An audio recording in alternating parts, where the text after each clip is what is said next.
It is that time, the best time of the year. The Jeffries are out. I'm out here doing an intro while climbing a mountain because I got to multitask and it's beautiful today.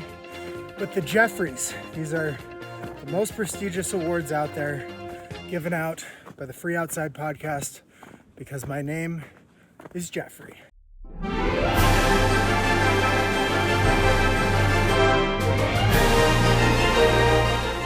All right, cue the award show music. We're back. It's Jeffrey time. After a month of Jeff, all Jeffs all the time.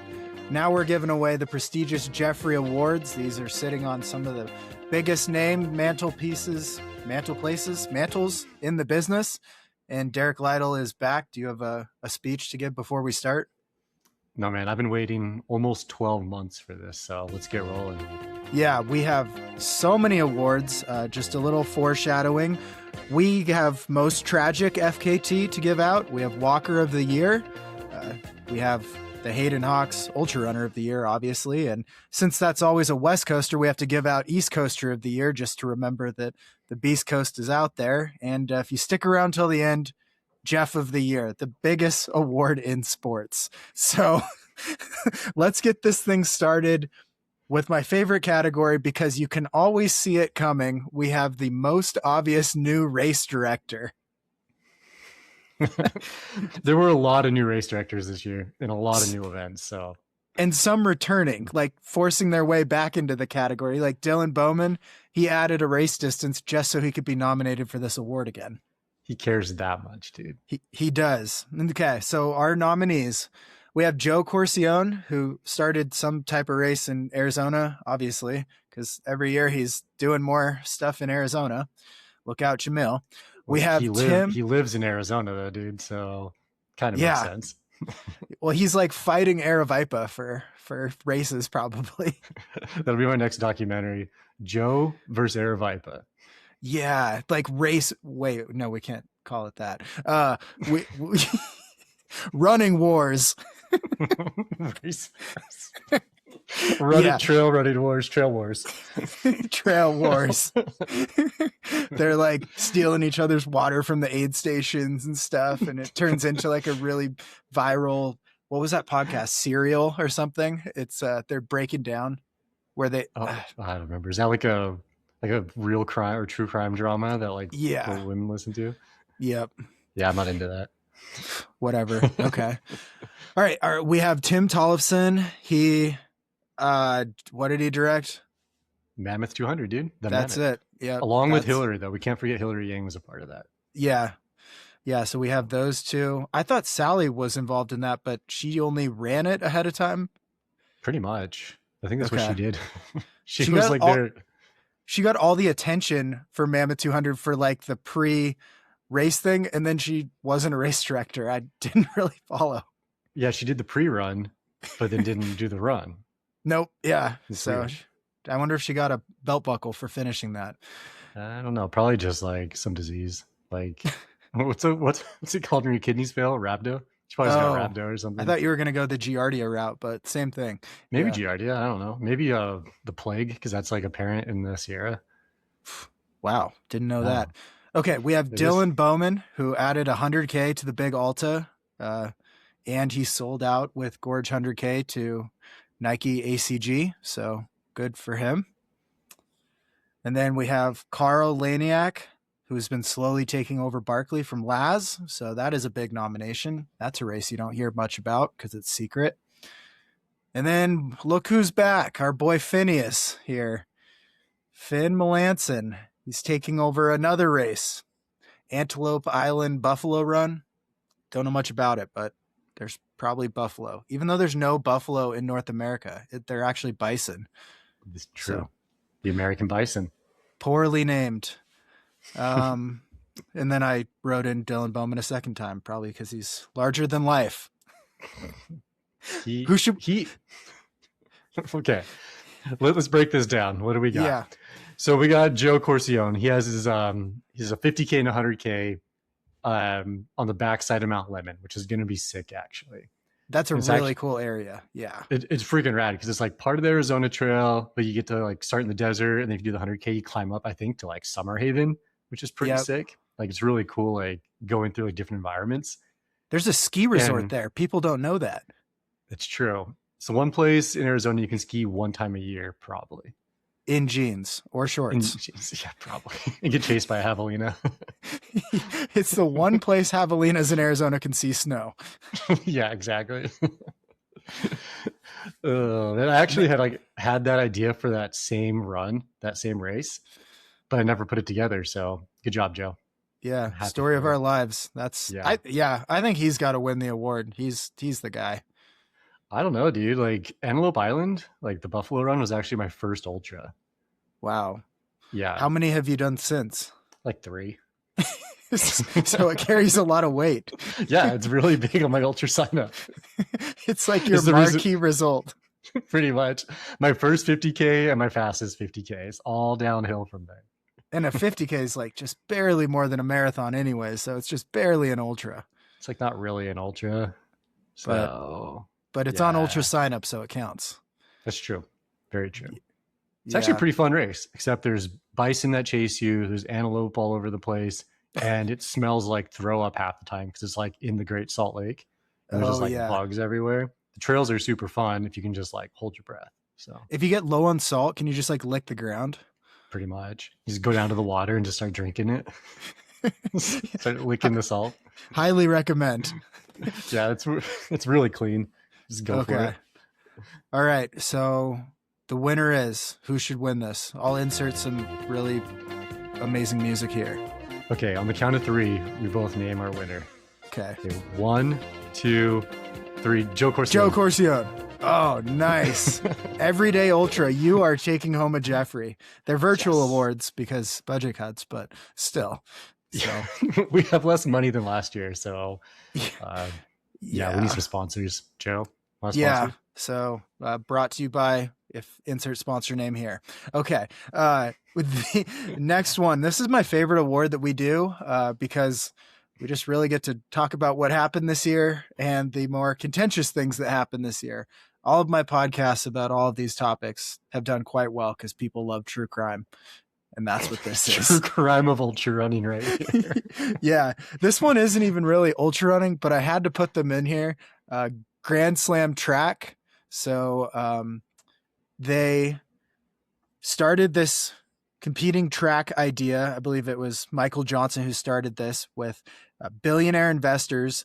And after 6 months, the company went bankrupt and they owe all the athletes 6 figures for all the races they've won and they have no money to pay it.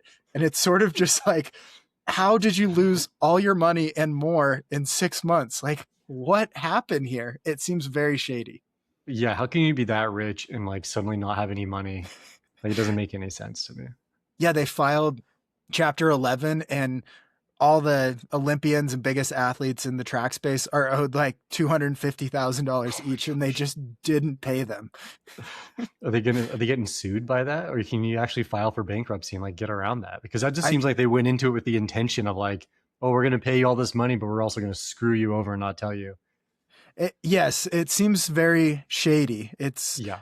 And it was not handled well. They kept being like, well, we'll bring it back, or we're figuring it out, or we're restructuring. And then they just, when they filed for bankruptcy, they had it publicly released who they owed money to. And it was like every gold medalist from the last Olympics. They just couldn't figure it out. So it's like the most epic fail, the quickest that I've ever seen, of an idea to like 3 or 4 races to bankruptcy. Oh, that sounds just as bad as like Ultra Race of Champions that went like 1 year and then couldn't pay anybody. What is Ultra Race of Champions? Isn't that what it was? Like UROC or something, like years ago, where they had like 2 big events. Like one was in Colorado. I think one was on the East Coast. And they tried to just like basically pay people to go out and run. Maybe I'm not remembering this right, but I swear it was called that. And they had like 10 grand, which at the time was huge. And yeah. They just folded immediately. Pretty much. They couldn't pay the bills, I guess. Yeah. And okay, our next nominee. This was one of the craziest stories of the year. This is my favorite story of the year. Yeah. All right. Introduce it for us then. All right. So you might have heard of the Arizona Monster, which is kind of ripping off the Mogollon Monster and Coca Donut. It's kind of like ripping off 2 events in one. You can't do that from Jimmy. It's like, come on. But anyway, so it's Candace Burt. She owns Destination Trail, so like Bigfoot, Tahoe, and Moab, and a bunch of other races up wherever she is, Bellingham or something. She's got 3 houses, so she's all over. Yeah, she has a rough life.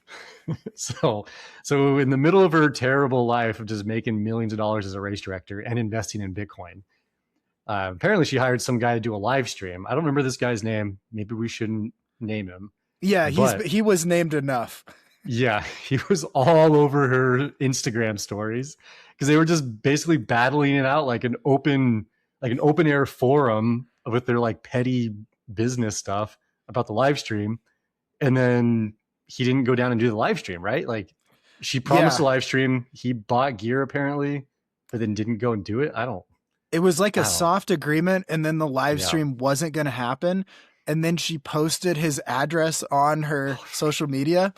And the crazy thing is, she has like 100,000 followers. He has like 100. So he was like posting in his stories, but no one's seeing it on his side. And she's posted on her stories, and like 100,000 people are seeing it.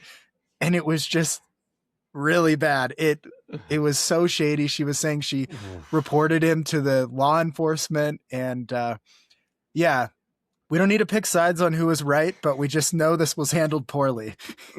Yeah, this is not legal advice, but if you have a dispute with a content creator, go talk to them, not on Instagram stories. Like, this is the dumbest thing I've ever seen in my life. Like, come on. She had a story that was like, everyone go to his profile and tell him to give back the money that he spent on equipment or something. And it was like, you're telling people to like attack this guy? This seems bad. That's so crazy. It's like doxing some random person because of a couple $1,000 maybe or something. I don't know. Yeah. So I'm not a fan of that. We've got a lot of good ones this year for the We Should Be Your Publicist Award, because the next one happened in the PR world. The next one, the World Championships for the whole world, they were just canceled like 2 weeks before they were supposed to happen. Just out of nowhere. Why were they canceled? Basically for air quality and concerns. And they didn't see that coming. It's just like the worst way to handle it. Everyone who's trained made their whole schedule last minute, just so you know, they're canceled. Yeah, it's like, let's book flights to a foreign country and then cancel the race. Like, that's so dumb. And they, even better, they rescheduled them for like March. So they're going to try this whole thing again. But yikes. Here's some advice. Go to a place that's a temperate climate, safe country. It's relatively cheap. I don't know. Just go to Europe like everybody else. Like a casual place in Europe. Even go to freaking Atlanta. They've had the Olympic trials there. Apparently it's better than... the 30 countries in Europe are probably fine. Yeah, for real. Go to Canada. I don't know, go to Japan. It seems safe. I don't know. What's the saying? Like, fool me once, not going to fool me again, or something like that. George W. Bush. Yeah. Yeah. All right. And somehow we have we have a 4th nominee. It was a busy year for people needing publicists, so we should start our PR firm.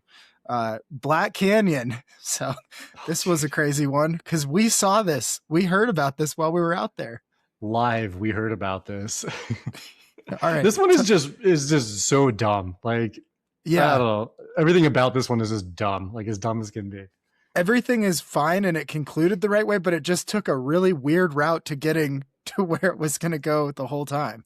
Yeah, it's kind of like when Martha Stewart got arrested for something. She went to jail, but it's just like weird. And now she's famous with like Snoop Dogg or something. It's like, what? Like, how did this happen? That's kind of what made her more relatable to Snoop Dogg by getting arrested.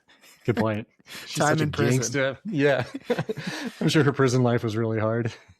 Okay, so Black Canyon 100K, what happened is a couple people saw an athlete. So I think they missed their crew or didn't get water at an aid station. So their crew met him where it was an uncrewable aid station and gave him water. And then they made a wrong turn. And instead of going back to the trail, they also cut across to find the trail without following the route as it's stated in the rules there. And someone saw them and made the race officials aware, but nothing really happened for a while. And so for something to happen and the right actions. I mean, maybe just made a mistake or something, but still against the rules. It had to be posted on social media publicly for a reaction and the scandal to get cleaned up. So it was just a really weird thing. And we saw the athlete who complained about it, complaining and making it known that this happened during the race, actually, too. I think Candace was just playing off of what she saw happen at Black Canyon, was like, I'm going to make this thing public, and then I'll get everything worked out after the fact. That's how it goes. Yeah, all publicity is good publicity when you're a race director. Is that the saying? I think so, yeah. Like if people talk about how poorly marked your course is and the aid stations suck, that's good for your event. Yeah, because at least you're getting talked about. Yeah, it's better than just being another race on Ultra Sign Up. You know what we say? Poor aid stations are still aid stations, so take that. That is true. There's nothing wrong there. Man, okay. I'm kind of between either Candace or Grand Slam track. I know. Okay, I could real quick though. Like the Black Canyon story just reminds me of like European running. They cut switchbacks, they crew wherever they want. The only rules they have are like just dumb rules. And it's like you can cut the course there and nobody cares. You can get water from like basically anywhere, no one cares. So it's like they were just running Black Canyon like as they're like in Europe or something. Same thing. Same concept. You're right. They just ran it Euro style. Yeah. There should be like a golden ticket for like winning Black Canyon, but then also like a golden ticket for like Euro style winning. Should we do different categories during the race? Like you can run it like sort of like FKTs, self-supported or unsupported. You can go American style or Euro style. I mean, Euro style would be like a full-on fast pack and like 10,000 extra calories, and like you have to bring your MacBook with you and a tablet just in case something happens, and bring Starlink just in case you get hurt. Starlink on your back so that you can be live streaming the whole time. Yeah, because so you can stream over to UTMB or something. Yeah, exactly. Yeah, you can take the lead on this one. I'm actually okay giving it to any of them. Who do you think should win this? Dude, honestly, the Candace Burt story was just wild. Like when that race was going on, I don't remember what I was doing, but just like following like pseudo updates online and then like hearing all about this stuff and all the Reddit conversations, it was just like what the crap. And then the fact that that race even runs through downtown Tucson is just mind-blowing in itself, that like she would think that's okay. But then just the whole like pettiness and like I don't know, like it's just dumb. Everything about that story is dumb, and it just like kind of irks me. Yeah. And it's one of those, you see someone post a story and you're like, oh, they'll delete that immediately. But no, it just kept going, like getting deeper and deeper. Yeah. It's almost like, it's like when people do like a drunk text or like drunk Facebook posting back in the day or Instagram or something. It's just like a nonstop stream of just like crap, they're going to regret. And like, whenever they get sober, but like it never stopped. It's like she was like drunk for like a week. It was just crazy. Yeah, there was no regret phase. There was just keep digging in deeper. Just dig that hole deeper and like don't stop, because eventually it'll go away, I guess. But and just so everyone knows, we're not saying anyone's in the wrong here. It was just handled poorly. Yeah, exactly. Like we don't know the exact details, like because I'm sure there's her side and this other guy's side, whatever.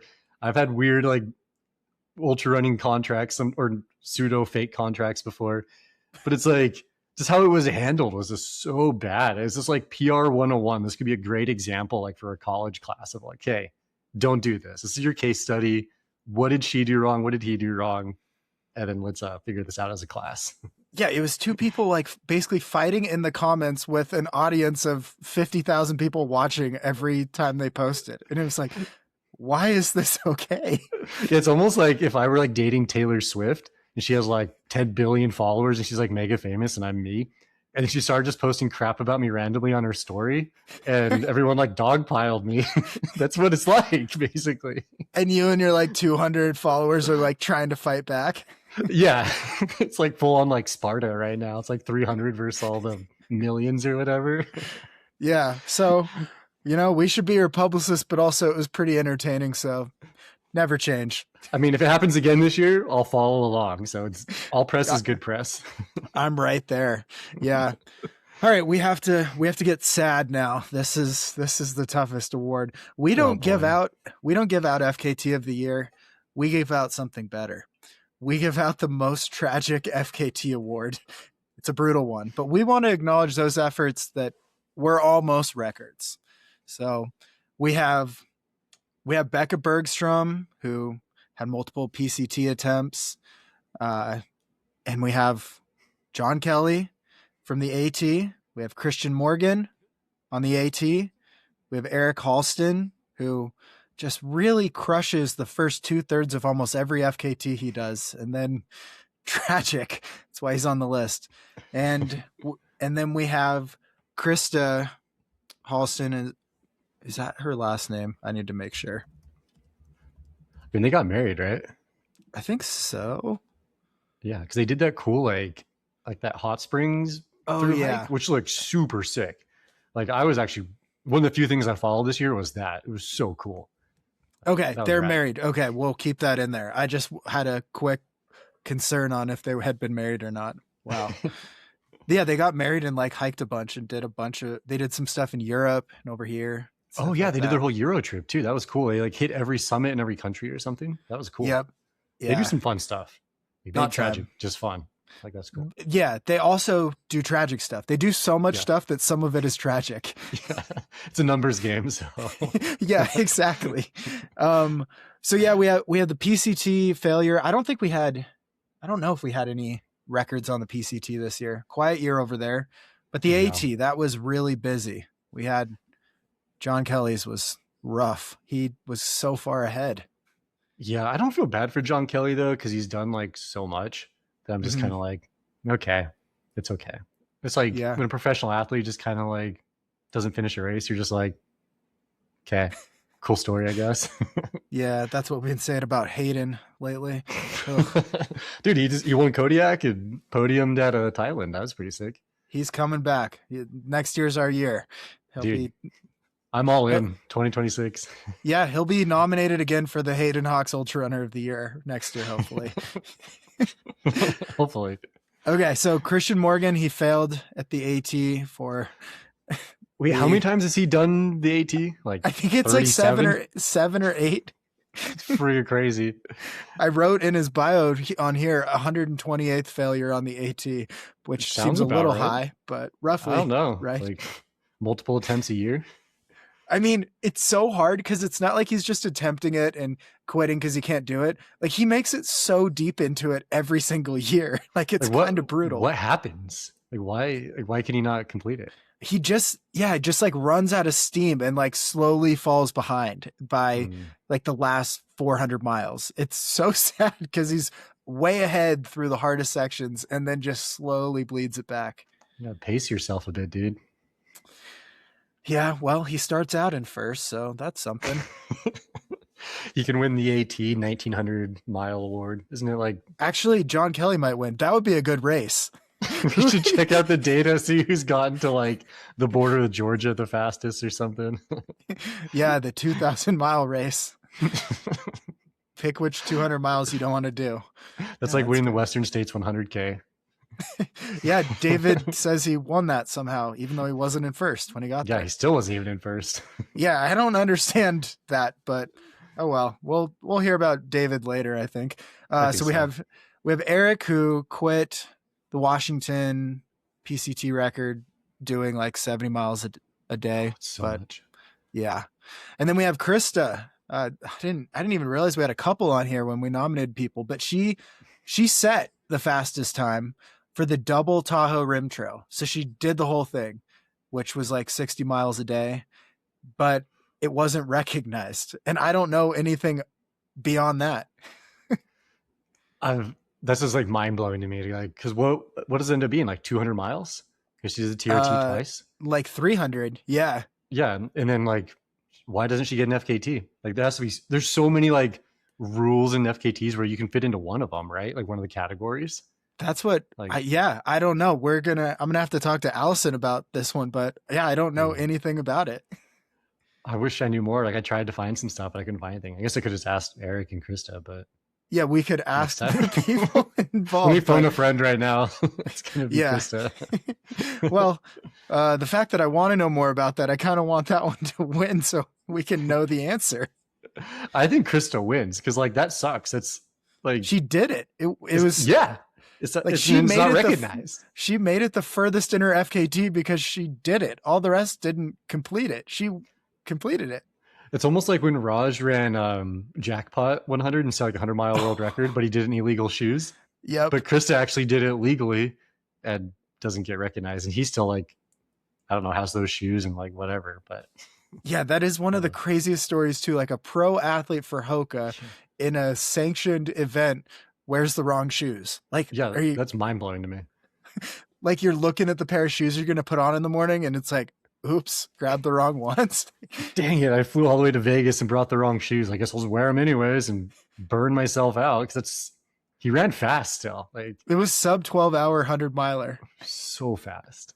And again, in his defense though, he did like own up. He's like, yeah, I wore the wrong shoes. The record doesn't count. And he's like cool with it. But I'm like, man, that sucks to run that fast for that long and basically get nothing out of it. Yeah. It should definitely have gone like that and him not get it. But man, I would have been distraught. Like now he has to run that again. That doesn't even count. Ew. It's not even a fun race. It's Jackpot. You just run laps around a pond in Las Vegas. Yeah. So he ran 40 loops to get to 100 miles. And sometimes it's windy there too. Yeah. And it's usually kind of warm and it's Las Vegas, which sucks. Yeah. Yeah. I would know. You would know. All right. So I think, Krista, come on down. You've won one Jeffrey Award for most tragic FKT. You're going to want to hold on to this one. Krista, if you're at Across the Years, I'll bring you your award in person. That's how bad I feel about this.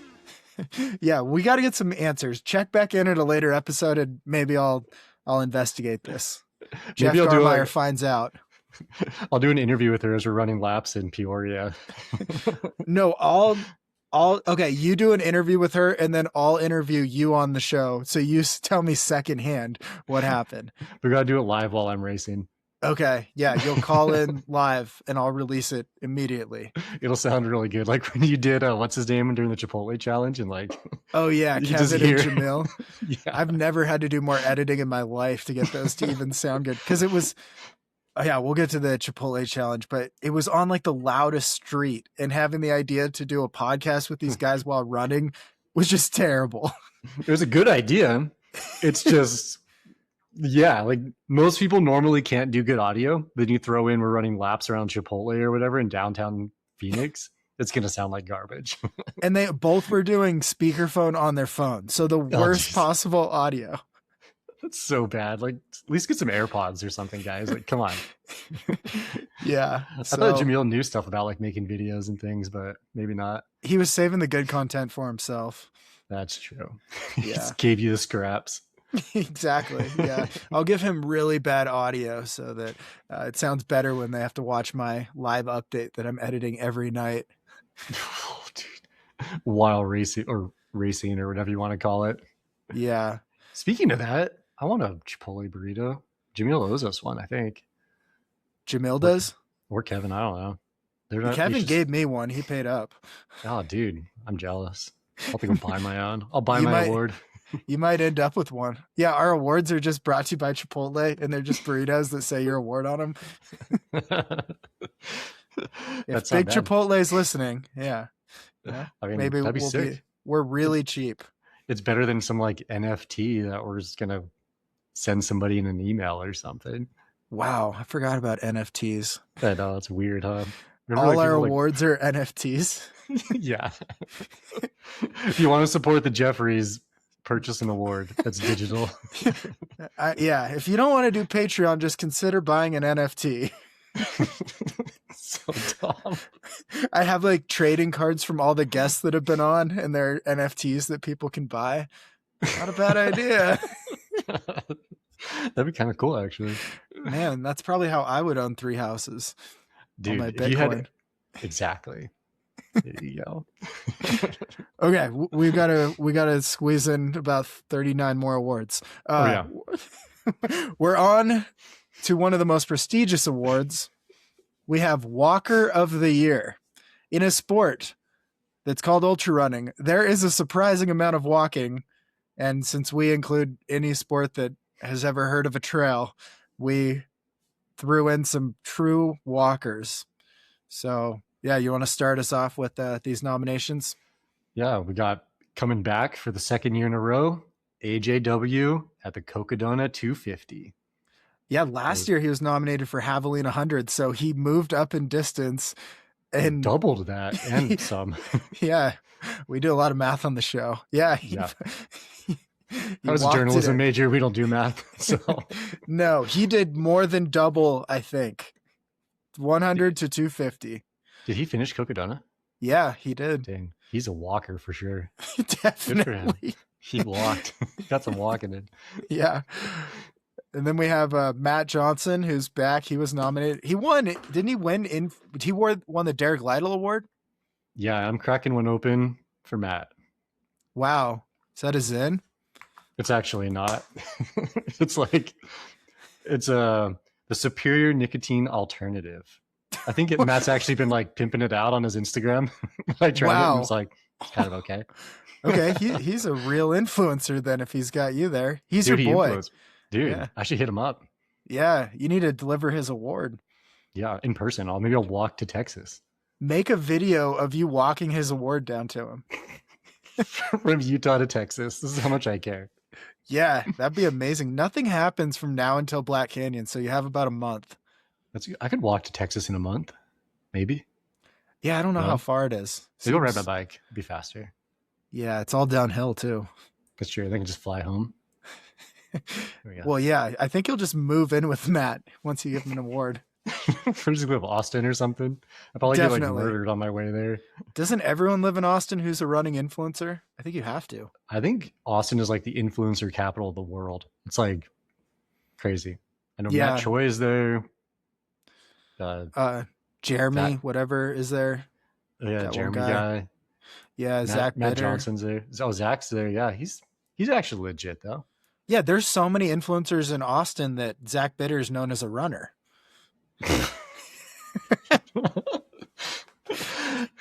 I mean, yeah, Nick Bear is there, right? Oh yeah, wow, they're everywhere.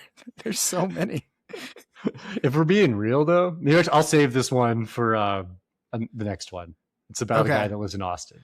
But anyways, though, Matt Johnson, he like walked across Texas, right? 1,000 miles. He was running in some of the footage they took. I know how this works. Like you're filming somebody and they're just walking and like, my life sucks. I hate this. I'm never doing this again. This is so stupid. And the second you pull out a camera, they start running. You turn off the camera, instant walk. That's how it is. Yeah. We've all seen race photographers. You pretend like you've been running the whole time when that photographer is there. Yep. And you're smiling, but it's like 3 minutes before you were just saying how stupid this sport is and you want to quit. Yeah. Yeah. We know how it goes. Look at the eyes of those race photos. They're dead behind them. They are faking it so hard. You fake it till you make it, but it doesn't happen in ultra running. You just don't make it. Yeah. Yeah. That's it. All right. And then we have 3 thru hikers nominated. So we have Troy, Punisher. That's a trail name. For the ultra runners that don't know, in the thru hiking world, you get to have a code name. Like you're talking on walkie-talkies. A code name. So we have Troy, Punisher, Crocsdale, and then... Wait, let's pause for a sec, because that name sounds intense. Like, he sounds like he's like a rowdy guy. Like WWE? Yeah, like he's just going to come out and there's going to be like smoke and sparks and stuff. He's just going to like, I don't know, smash a chair over someone's head. Come on down, Punisher. Punisher. It's the Punisher. And he has like that skull thing from the movie. It's like, I've never actually seen it. What if we put these 2 hikers against each other? It would be like Punisher meets Peg Leg. That'd be the ultimate WWE battle. Where they have to use like hiking poles and like backpacks and stuff. Yeah, just hiking poles. Those are like their swords. They can like squirt water at each other. They can joust with their poles. They can shoot water through their water filter at each other. Maybe burn each other with their stoves. No one has stoves anymore. They can just throw their cold soaked meals at each other. They don't look like throw up. Yeah, it's like ramen bomb incoming. There's some beans and chorizo that have been sitting in this peanut butter container for 3 days. Yeah, here's a fruit snack I forgot was in my pack for 3 months. It's covered in ants. Exactly. Yeah, so gross. Both of them, I believe, did the border to border calendar year Triple Crown. So you go from border to border on the Pacific Crest Trail and the Continental Divide Trail.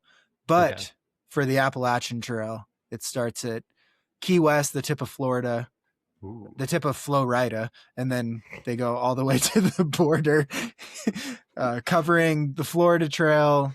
What would that be? Some weird Alabama section, the Pinhoti Trail, Benton MacKaye Trail, some of it, and then the AT. So that is one way to truly enjoy the East Coast. That sounds miserable, I'll be honest. Yeah. I mean, just think of the humidity. Florida. Yeah. Oof. It's gross. I've run some in Florida. I've never hiked there, but I imagine moving all day. You are just so chafed up. Yeah. Like if I were going to go to Florida, it wouldn't be to run. It'd be to like go swimming, go to the beach. Maybe get one of those cool like airboats that go through the swamp. Like that. Oh, those look so cool. Yeah. And like go gator hunting or something. Like, I don't know, but not to like walk and just get chafed and eaten by bugs for however long. That sounds terrible. Yeah, well, the Florida Trail loves their trail. I'm sure we'll get some comments. I'm sure they do. Everyone likes the crap hole they're from, no matter where they're from. So I want to be chafed, and then you know what I want? To sleep in sand. So it's just the perfect combo down there. It is really nice, though, because you can exfoliate at night. So like, just wake up screaming. Yeah, get some of that sand down your pants. So I think Troy got 10,000 miles in this year, actually. Dude, that's wild. That's so much. Take that, Andy Glaze. Man. Yeah. Jeez. What about Peg Leg? She's the first woman to do the border to border calendar year Triple Crown. I don't know the exact mileage, but a lot of walking. That's why they're on Walker of the Year. Yeah. I mean, that is really impressive though. Like I'll sit here and joke about it, but like, that's incredible. Like good for them. Yeah. And then but it sounds awful. It kind of pales in comparison, but Lila Hare did the Appalachian Trail record. I didn't know where to put her in on a category, but I wanted her to get a little bit of nomination, so nominated. But my favorite one on the list, Andrea Moore. We ran like a shakeout thing with her at Black Canyon, I think. Yeah. And since then, she did 6 200-mile races this year. Yeah, dude, she's just like on it. Like she's like semi-retired somehow and just like does stuff all the time. Like good for her. It's crazy. Like all of them. You go through her ultra sign up and you're like, oh, she does one a year. And it's like, no, those are all this year. Yeah. Like I can imagine doing like 1 200, but then it's like, I mean, like, okay, in a month, I got to do another one, or 2 months later, do another one, or like a 300 or something. It's just like my brain couldn't. And how many even 100-milers have you done? 0. That's what I'm saying. I can imagine it, but I can't actually do it. Okay, I'm going to read her 2025 schedule. She finished all of these. Okay. She did Black Canyon 100K. And then one day later, she did Black Canyon 50K. Then 2 months later, she did Arizona Monster 300. 1 month after that, she did Cocodona 250. 1 month after that, she did Tahoe 200. 1 month after that, she did the Summit 200. And then 2 months later, she did the Mammoth, which was about 210 miles. And you'd think like, that's a good year she's done. Nope. She squeezed in a cross Florida 200-miler in November. So, just round out the year on the East Coast. Why not? Well, you might think she's done, but she's not. She's signed up for Across the Year's 6 hour to round out the year. And then 3 days later, it looks like, or maybe she's doing a virtual 200 or something, a 50K. She signed up for 2 more things this year on top of all that. Jeez. Okay, that's a little too much. That's a lot of walking though, so good for her. That's a lot to even list out her qualifications to be nominated. Yeah. All these other ones are like relatively short, like Cocodona, Texas 1000, whatever those other things are. But then this one's just like, yeah, geez. Andrea's like, okay, we have to read every race that happens in the U.S. as part of what she did. Out of all these, I wonder which one was the most expensive, like financially. It's probably Andrea, because having to pay for all those events. Yeah, but Matt Johnson had like a bunch of videographers following him for 20 days. He had Drew. Drew's one. I think that's all he had. I don't know. Oh, Drew makes it look like a lot.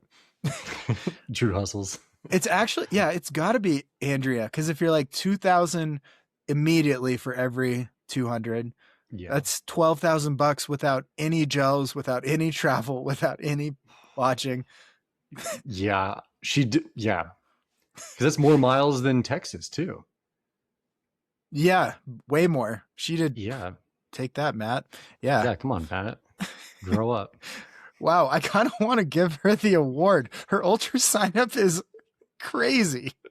I came into this thinking Matt Johnson was going to get it for his like 1,000-mile run across Texas, but now I'm like, I think Andrea, like, she went all in financially, emotionally, everything. Physically, she's all in. Her whole year. It's funny that Andy Jones Wilkins is nominated for 200, and Andrea did all of them.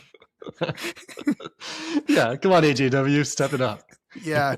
Okay. I think we have to give the Jeffrey for Walker of the Year to Andrea Moore. 100% she gets it. Yeah, that is just too many 200s, or not enough, depending on who you are, apparently. I mean, there's more. There's a bunch of other 200s, apparently. I don't know. Yeah, now there's like, Dark McKnight has one now, right? Oh, yeah, Old Ephraim 200. Yeah, that one looks It's probably going to be really hard. Yeah, I kind of want to do it. Should I do it? I kind of want to go up there next year and just film it. It's a cool area. Honestly. I'll run the whole thing with the GoPro, and you just change out the GoPros. And then we'll put all like 70 hours of footage just straight onto YouTube. So you're the camera op, and I'm just like the assistant, and I just swap out batteries and memory cards. Yeah, we're just gonna do like iFit, but like iSuperFit. Ultra iFit. Do you want to run a 200 on your treadmill? Just press play. It is just like 70 hours POV footage from your not a helmet cam, like the head strap GoPro things. That's all it is the whole time. And it's just like between 3 and 4 miles an hour the entire time. Like it's very slow moving. We even include when you sleep. It's like, if you're on your treadmill, you can take a nap now for 10 minutes. The night footage is really bad, but it's just a headlamp blob and you complaining, and so fun. They probably can't afford a live stream, but maybe we make an offer as this is how we'll put their content out there. I bet Candace could find somebody to help with the live stream. The live stream for Monster is just someone running it with the GoPro the whole time. Yeah, it's just Andrea with the GoPro. She's gonna they strap a Starlink Mini on Andy Glaze, and he just is live the entire time, and that's the live stream with his 360 camera in front of him the whole time. Yeah, I mean, he's not going to be running, so he might as well just carry a Starlink. Like, who cares? Yeah. Wow, that's coming. I think so. All right, Andrea Moore, come on down and get your award. Good job, Andrea. See you at ATY. Yeah, see you at every race we ever attend. She'll be running it. Pretty much. See you at Black Canyon, see you at ATY, see you, I don't know, Cocodona. Honestly, see you everywhere. Yeah. Okay, the Finally It Happened award. This one was funny because, like, I've always talked about how some of these FKTs and stuff, the level of support that some of the big time pros have is kind of unmatched by anyone else. And Killian took this to another level of the crew, the support, the logistics, so that he could just ride his bike between all the 14ers in the known universe and climb them while they just drove behind him and made a movie and put out updates the entire time. I'm sure he saved a lot of carbon by flying over here to the US and then riding his bike with 2 vehicles behind him the entire time. I'm sure that was really good for the planet. Yeah, it is weird, minimalism, except for the 2 vans behind me. Yeah. And how many thousands of miles of driving. Yeah. Well, I was always waiting for him to do, I didn't think it'd be an FKT like this, but say it was the Arizona Trail, and every 10 miles he had someone that swapped in with nutrition and paced him, and he just ran 100 miles a day for 8 days. I thought he was going to do something like that, but he went even bigger by stringing together multiple FKTs into one and beating them all individually at the same time. That is pretty wild when you think about it like that. Yeah. I was okay, so a couple days before States, with Ultra Sign Up and Brian Meltzer, we did an interview with Killian. And this must have been me not listening properly, even though I edited the interview and everything.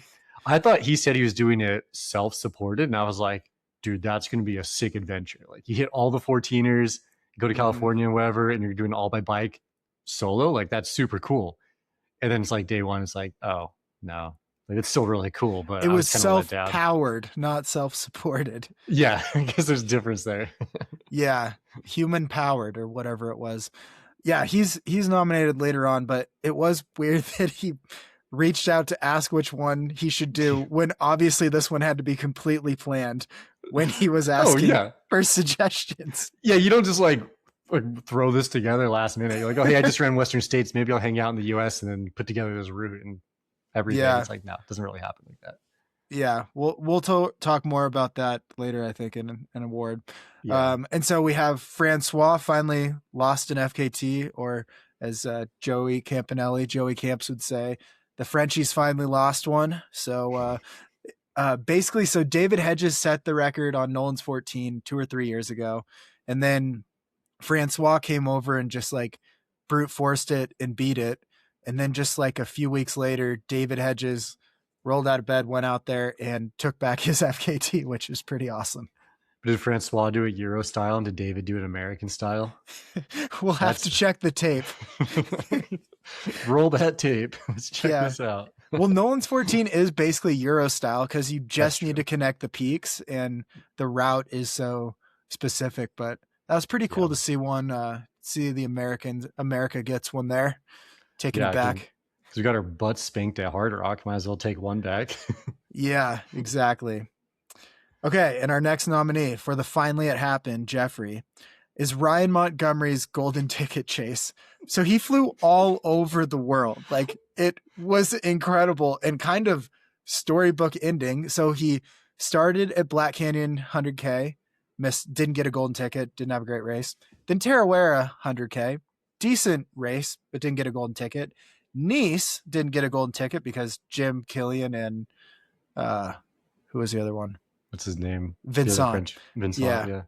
They crushed that. So that is 3 attempts and fails all over. These are different continents. So he's been on 3 different continents trying for one. And then back to America. I think he got 4th or 5th at Canyons 100K and the golden ticket bumped down. And he got into Western States on the final golden ticket that was given out. Yeah, because Francesco didn't take his. Who was second? I'm spacing now. So I think Hans was in. Did he win? Yeah. And then Jeff Mogavera was 3rd or 4th. He was 4th. Yeah. So he passed on it. Yeah. And then it was Ryan just shuffling in, getting that ticket. He still ran a great race. Yeah. It's just still crazy that that's what it took to get in, and the persistence to travel to 3 different continents. What could have just gone to Auburn and won a ticket. It's so crazy. And he had to get a ticket because last year he had COVID for Western. So it was a tough race. But that just was a story that blew my mind because it's like, all right, next golden ticket race is a month later. And in New Zealand, Ryan's going for it. Just missed it. On to the next one, going to Nice, France. And you got to respect the hustle. He didn't stop. And finally, it rolled down to him. I'm glad it worked out. But man, that was like all in. That was pretty crazy. Yeah. I mean, it kind of shows that if you dedicate yourself and you're talented, things work out if you got the numbers on your side eventually. I think it also shows that it's so competitive. Like if you just are a little off, like you can be capable of getting a golden ticket, but you also need it to be your day. Just these things are so competitive. Yeah. Like all the little details matter. Yeah.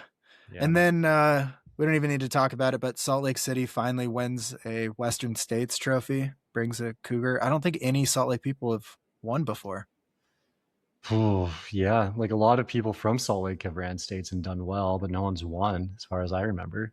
Yeah. Flagstaff has all of them forever. It's basically flag. Yeah. You got Rob and Jim. It's like Flagstaff and Ashland, Oregon. Those are the only 2 Western States towns. Pretty much.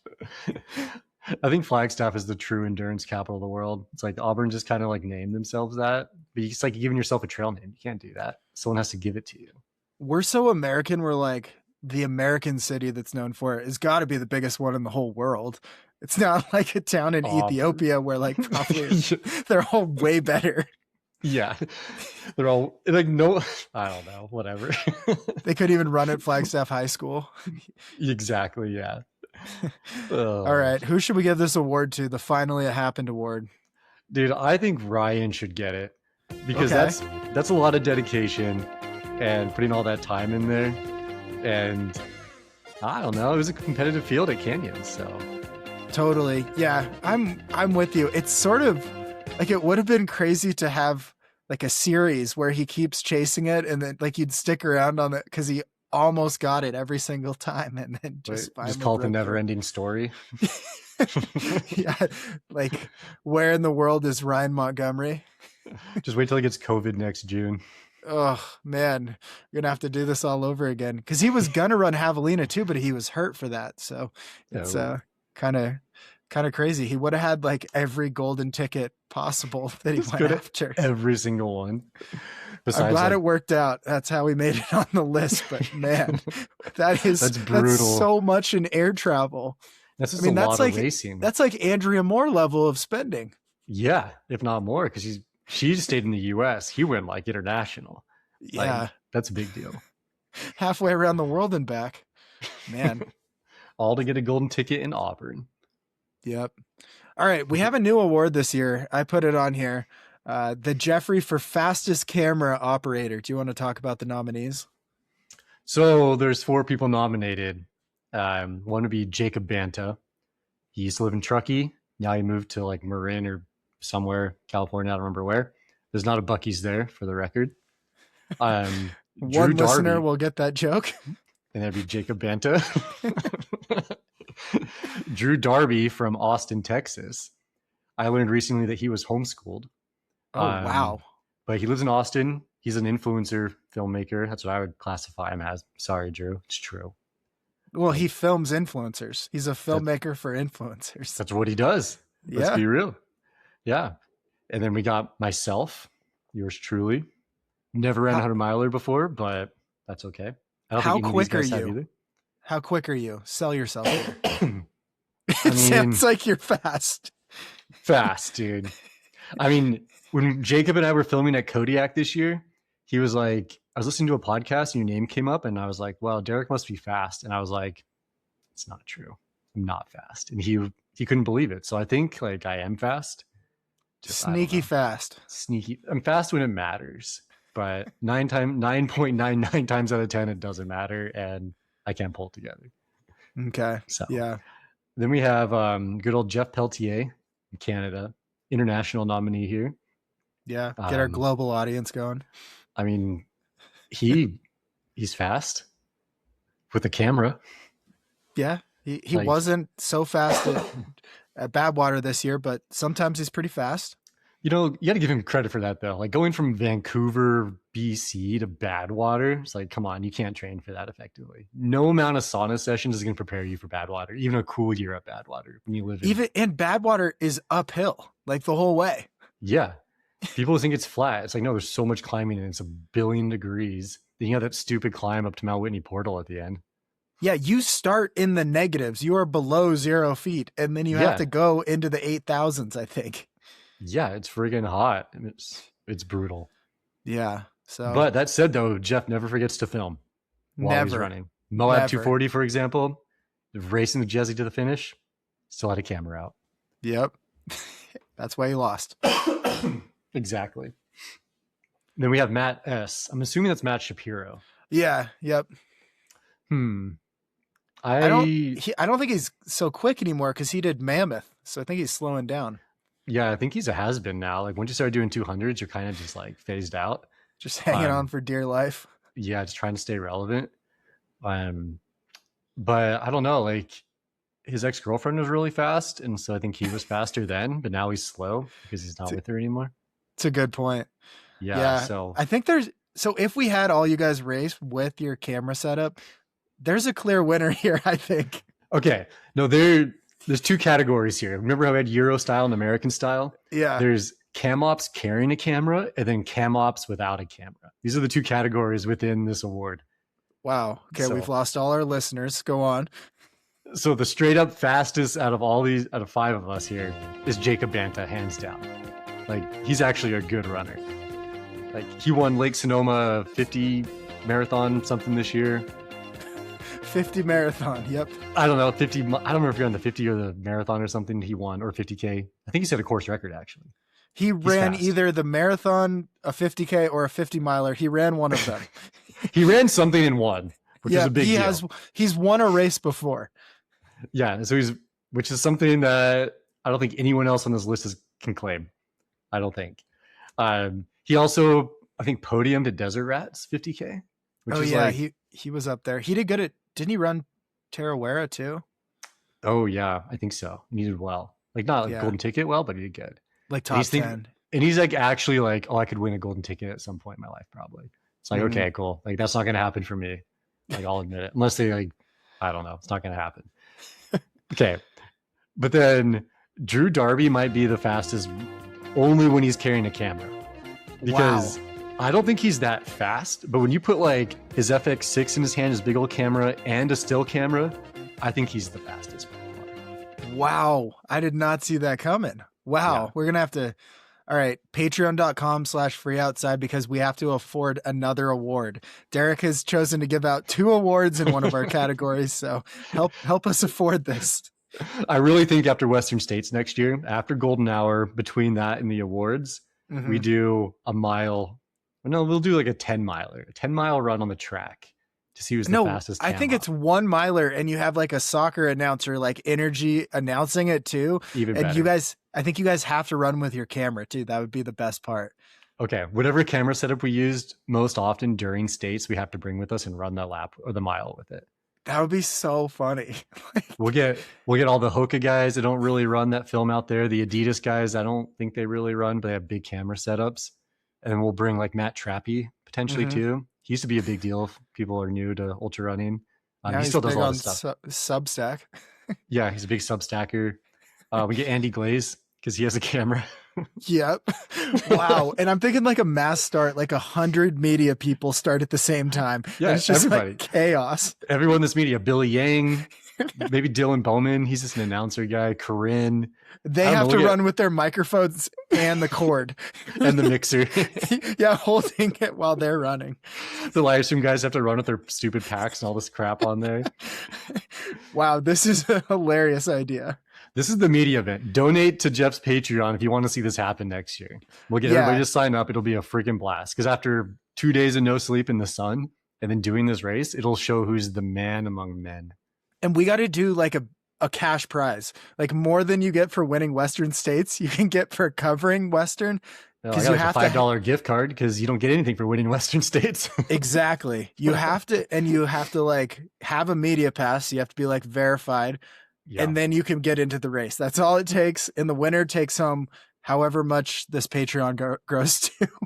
Maybe you'll get a contract. You know how if you win Western States, you're like guaranteed a contract? Yeah. If you win this media influencer Western States mile, you're probably going to get like a Sony contract, maybe Canon or something, maybe Alexa. Flickr, I don't know. Flickr, the website, Dropbox.com. Dropbox. 1 free year subscription to Dropbox.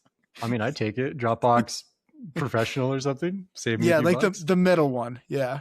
Yeah. For one person only, not the like 3 people. It's just the one. You a little bit extra space. Wow. That's a great idea. Okay. We need to do that next year. Dude, I think it'd be fun. Okay. Yeah. We have so many awards to go. Okay. Let's knock one out real quick. We're gonna jump down one. Our famous world-renowned Jeffrey for double track versus single track. We have the nominees of double track and single track. So we gave this out last year, and do you want to hit on some of the positives and negatives of each year? Yeah, I mean, there's a podcast named after single track or vice versa. I don't know. That's pretty cool. Single track is like, it's fun, but it's only one. It's like, what do they say? Like 2 is a couple, 3 is a crowd or whatever it is. It's like 1 is just 1. It's the loneliest number. It's not that fun. But double track though. More is more. More is always more. It's ultra running, dude. If you're not doing more, you're not doing enough. That's how it works. Yeah. So why would you run on single track when you can run on double track? Yeah. Have you ever tried to have a conversation with somebody when you're running? You're just like yelling into the void, and they're like, "What? What?" But if you're on double track, you can run. You next each to have each a other. track to run on. It's amazing. Yeah, it's 2 single tracks right next to each other. It's like you can't have a marriage with one person. It has to have 2. You need 2. Same thing with double track. You gotta have 2. All right. Well, we presented a good case for both sides. Who should win the award? The Double Track Podcast. This award brought to you by Double Track. Big Double Track sponsored the Jeffrey for Double Track versus Single Track. So Double Track takes it for the second year in a row. It's unbeatable, dude. It's unbeatable. Yeah. All right. Our the award right before this, the Forgot It Happened Award. I think so much happens, and especially early on, people just forget that it even happened. So in case you forgot, we had Seth Ruling set a course record at Black Canyon. And why is that a big deal? Because he broke Hayden Hawk's record. Yeah, but he's one and done. Yeah. Ask anybody who Seth Ruling is, unless they're in Boulder, they're going to be like, who? Well, he still set the course record, and he's on the Forgot It Happened because people are asking who. Bring it around.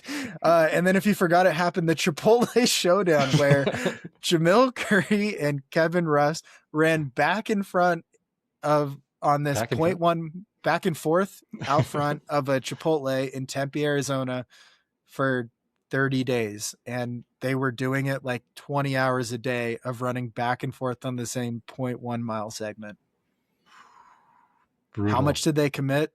Jamil's car got towed because he illegally parked to try to get in more running. It's worth it. All for a burrito a week. What did they win? 1 burrito a week. What did they lose? So much income. I'm just surprised Chipotle is not the presenting sponsor of every Aravaipa event. Like, come on. Like, I know that was Jamil's plan, but didn't come to pass. Yeah. Like every aid station, all we have are burritos. Good luck out there, guys. Wouldn't that be sweet though? Yeah, or messy. More porta potties necessary. You have chips and guac. Guac is extra still at every aid station. Yeah, they have like a little tip board. You have to put like tip 20% on top of your race fee. Yeah, it's on an iPad though. That's how they always get you. Yep. Yeah, when there's no option for don't tip, and it's like, you just gave me a parking ticket. Why would I tip you? Like, yeah. Everyone's asking for tips these days. Everybody, the cops pull you over and they ask for a tip. They ask for a survey. They get $5 off your parking ticket if you give me a good review. Yeah, scan the QR code and tell us how we did today. Yeah. Bozeman Police Department. Yeah. Oh, okay, dude, Chipotle Showdown. Yeah, if people don't remember, David Roach ran Western States. Well, like, sorta. Yeah. Kinda. He started it. Yeah, he ran to Forest Hill. It's impressive. All of those videos, that was just this year. Isn't that? It seems like that was so long ago. Oh, that is crazy, huh? So much. That was a lot. Yeah. And then we had Gorge 100K that was to qualify for Worlds. And everyone who made the team from Gorge didn't do that well at Worlds because they were totally different races. One had twice as much gain and half the distance, but we used Gorge to qualify for it. It makes perfect sense. It's beautiful out there. We went out there, but it just didn't really add up why that was. It was like doing a VK race for a golden ticket to Western. It felt like. Yeah, that doesn't really make any sense at all. And not to mention, like, Gorge was wet and like half asphalt. And then the Worlds wasn't anything like that at all. Like, there's nothing similar about these races. Like, no, but one was to qualify. It's, that's cool. Insider trading. We should do like cross country trials for like Olympic marathon. That'd be cool. No, let's do 100 meters on the track to qualify for the 100 meters in swimming. That's a better analog there. You just jump sports. Yeah, it's not even the same. I think we'd all drown though, honestly. Like all our marathoners are our bobsled team. Just top 5. That's solid. Oh, dude, that's funny. And then, Okay. yeah, I kind of think people forgot that Courtney ran Cocodona. Well, she DNF'd too, but like it was kind of lost in the shuffle of the entire year. Yeah, she ran like a solid Cocodona until she DNF'd. She had like a pretty good 100 miler and then not Yeah. so much. I mean, should drank more Tailwind, I guess, or something. I mean, it was so miserable out there. It was just a weird year. Who knows? That is true. But film wise was so fun. Because not that it's not fun every year, because it's like fun and dusty and whatever, it's beautiful. But like when the rain came and the fog and stuff, it made for a cool dynamic. That said, though, it would have sucked to run in, and I'm glad I could warm up my truck like most of the time. Although I did break camera gear, so whatever. Check out Derrick Lytle's YouTube channel. That's his plug for it. Yeah, that's my plug. Watch my Cocodona video. Yeah. All right. Who should win the Jeffrey Award for the Forgot It Happened? And we'll use the criteria of like, it was big at the time, but then everyone forgot that it ever mattered. Ooh, I'm going to choose option E, the Unbreakable movie attempt.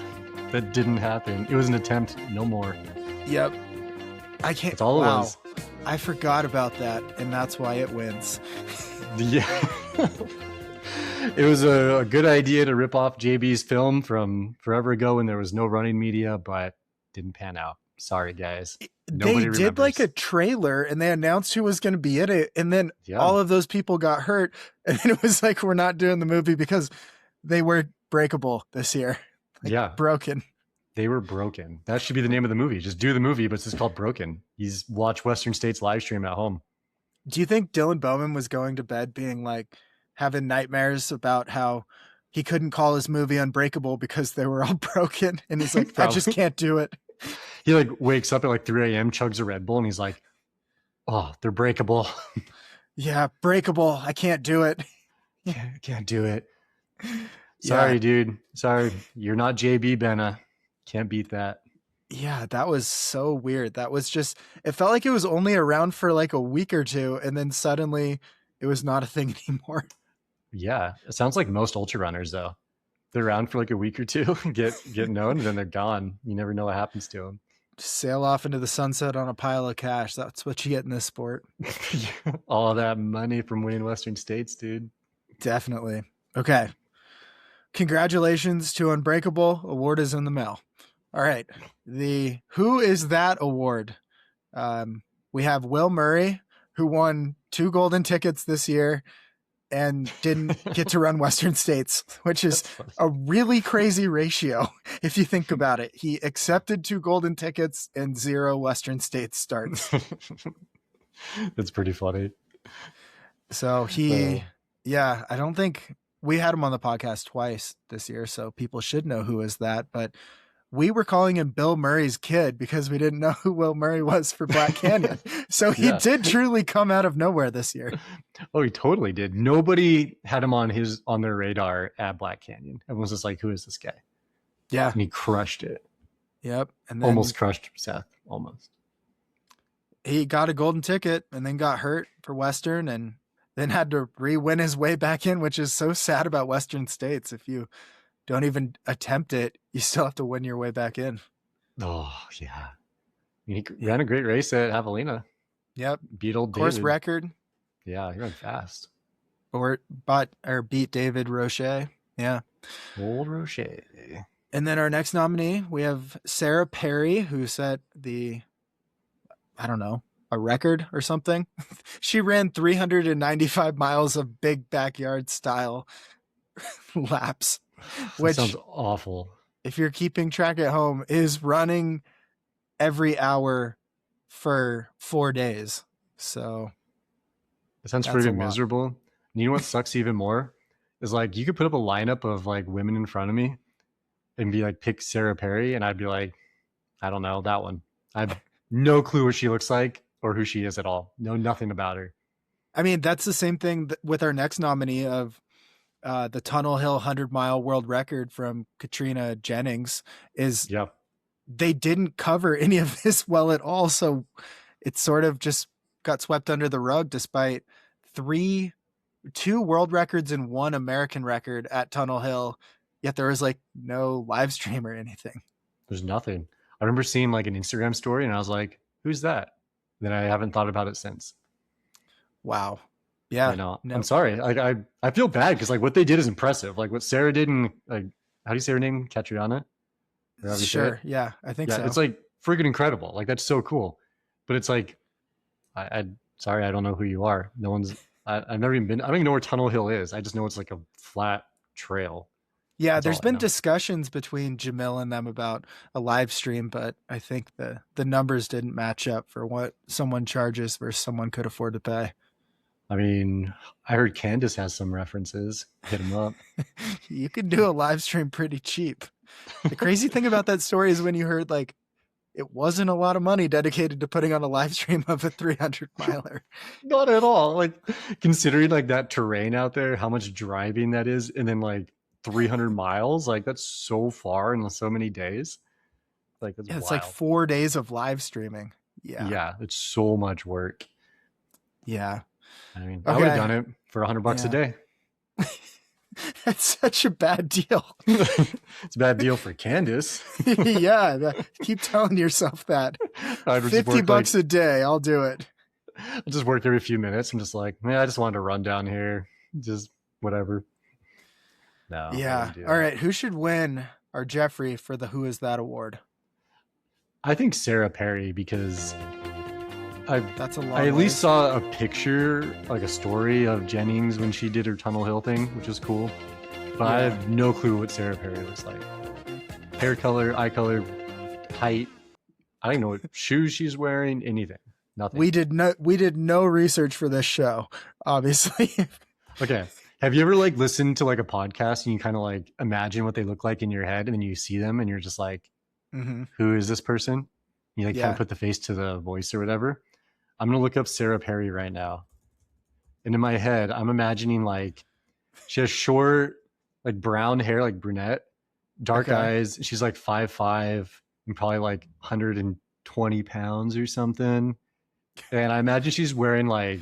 What's her blood type, do you think? Probably O positive. Yeah. Just getting like really specific on biomarkers here. Her social security number is 307. What city do you think she was born in? Dude, honestly, sounds like Midwest, like Ohio or something. I'm gonna say like Dayton, Ohio. Okay, I'm gonna enter a return right now. Make sure I spell her name right. She's from the UK, so even worse. From the UK? Yeah. Sarah Perry 19917. Let's see what she looks like. I was 100% kind of right. 100%. No, not right at all, really. 100% kind of right. That's not what I imagined her to look like. She looks way hardcore. She's wearing Innovate. Yeah, she's legit. Okay. Well, she wins a Jeffrey. We cannot do overseas shipping until our Patreon numbers are way up. So you're going to have to claim that next time you're across the pond, Sarah. Yeah, Sarah. Next time you're over here killing stuff or crushing records, let us know. Yeah. All right. Here's a big award. This is you never know what we're going to get year by year with this one. We have the Most Destroyed Trail Award. And our awards are really open-ended, but of course on there is the Arizona Trail because the North Rim burned up and a lot of issues out there. And why don't you introduce our next nominee? So the next nominee, the Arizona Trail fire was tragic. It's a disaster. It's really sad. But let's be real. Anytime there's an e-bike on a trail, whether it's double track or single track, everything gets destroyed and there's just like trails coming out of everywhere and it's a mess. Like it's more of a disaster than the North Rim right now. Like freaking sucks. So that's the second nominee. I'm not biased. Any trail an e-bike touches versus the Arizona Trail for this award. I think it's hands down an e-bike. Yeah. This one's for the e-bikers. I almost got hit by an e-bike the other day on a run. This guy was just ripping and he was like, had no control over his bike, but he was like pedal to the metal. Wow. Almost hit me. Yeah. He didn't even say hi. He just cruised by me and his pants were kind of sagging down. So I just saw his butt. It's kind of weird. Yeah. And so if you want your sport to win the Most Destroyed Trail Award next year, You've got to put in some time like that. Just ripping by people, destroying trail. Oh my gosh. Yeah, e-bikes are annoying, dude. Congratulations, e-bikes. I don't know where I'm sending that award, but just claim your NFT by using code free outside. Anyone who rides an e-bike and thinks they're actually doing a workout, send Jeff a message. Or me. I don't care. Send anyone a message. Just send somebody a message. It's like CrossFitters. They act like they're so cool, but it's like no one cares. Same thing with e-bikes. It's like no one cares that you have an e-bike. It's not cool. Let's piss off more people. It's also like High Rocks too. Dude, it's probably more like High Rocks. Like at least people kind of know what CrossFit is. No one knows what High Rocks is. It's just working out, right? Is it just someone invented it by these are all the equipment in my gym, so I'm just gonna use all of it and then stop the clock? Yeah, it's some guy probably named Hiram or something. He's just like Hiram, High Rocks. Yeah, that's the name of my new cult thing that's gonna last 2 years and go under because it's not a real sport. Like, it's definitely not. It's not a sport. Like, how can it be a sport? Like, you're just doing stuff. Like, yeah, it's like watching amateur SEAL Team 6s out there trying to do exercises. Yeah, it's like watching like no one's gonna get that reference. Never mind. It doesn't matter. Okay. So yeah, not a real sport. Shouldn't be on Strava. Definitely not. Yeah, I don't even know how you track it on Strava. You just use no idea stopwatch. Probably just use like your pedometer or something because you get your steps in for it. I don't know. Yeah, your Apple Watch, how many rings you filled in for the day. Yeah, exactly. Okay, our next Jeffrey, one of the most prestigious awards out there. We only chose to highlight one state in our country of 50, and we've chosen it to be Arizona. Why? I don't really know. Neither of us live there, but we just chose Arizona. So, I mean, in your defense, we are there more often than not. Mm-hmm. And I do border Arizona where I live. You don't, but. No, it doesn't make that much sense, but it just was a funny award to invent last year, and we're keeping it around. I like it. So we call it the Jeffrey for the Ona of Zona. Translating to the King of Arizona for all you. That's in parentheses for the record. Yeah. King of Arizona. All you Zona heads out there. Could be Queen. You Zoners. All you Zoners, Arizoners. So our first nominee, we've talked about these people before, some of them, is Candace Burt for putting on the most unique attempt to have the longest race that gets publicity but had a failed live stream, the Arizona Monster 300. Did anybody actually talk about the Arizona Monster? No. Besides like all the crap storm that came out of it, did anybody actually think like, oh, there's a race going on this weekend that's interesting? Or week, no, I guess, because it's a 300? It kind of just meant it was a really good Reddit to follow. That's basically what it was. That's true. The Reddit posts were pretty good. Yeah. Okay. So we actually watched. Oh, sorry. Go ahead. Oh, do you have more to say about I was just going to say I watched part of Joe Corcione's monster film the other day.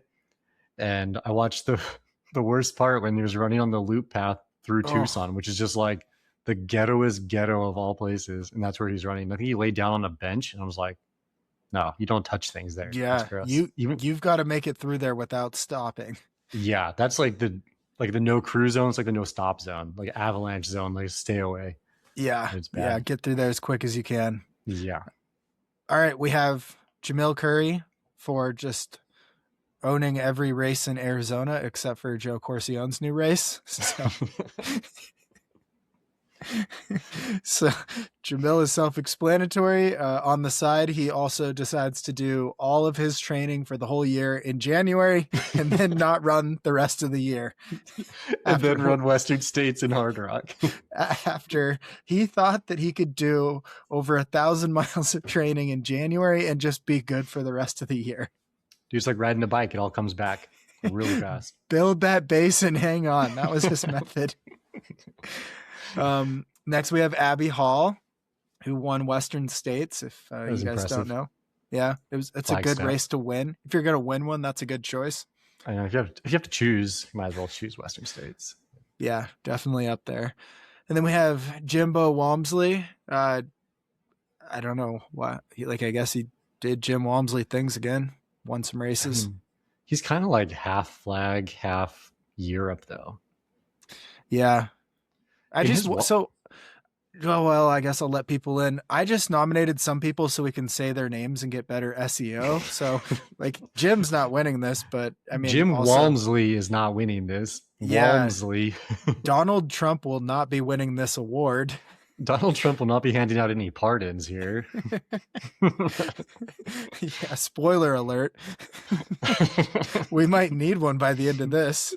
Probably. And then Sadie Curry with the Arizona Trail FKT. Wait, so Sadie Curry this year got a FKT on the AZT. I think so. How is that possible when like 100 miles of it is closed? Well, wasn't it before that? Wouldn't that have been? Oh, This would have early been spring. in the spring. Yeah. I guess I didn't follow it too closely. Yeah. It's like the Okay. slower time of year. So it's kind of impressive to go in the spring when there's still snow. Yeah, it's rough. I mean, Stringbean did it in the snow. So did I. Yeah. I'm right So here. did you. So did Jeff Garmire. I know this SEO guy. Garmire. I know this guy, Joe Stringbean McConaughey, who said it in the snow. It's like, yeah, so did I, right here, over here. Before it was even cool. Yeah, I broke Mike Versteeg's record. See, Mike Versteeg, SEO. It's the most SEO name of all time, Mike Versteeg. Look on Google Trends real quick. Oh, shooting zero up results. Yep. Yeah. So known. I know Mike's not going to listen to this. He will. He loves. I don't even know if he has a computer. He's a free outsider. He loves it. He contributes to your Patreon with his Satisfy salary. He's the biggest donor to my Patreon.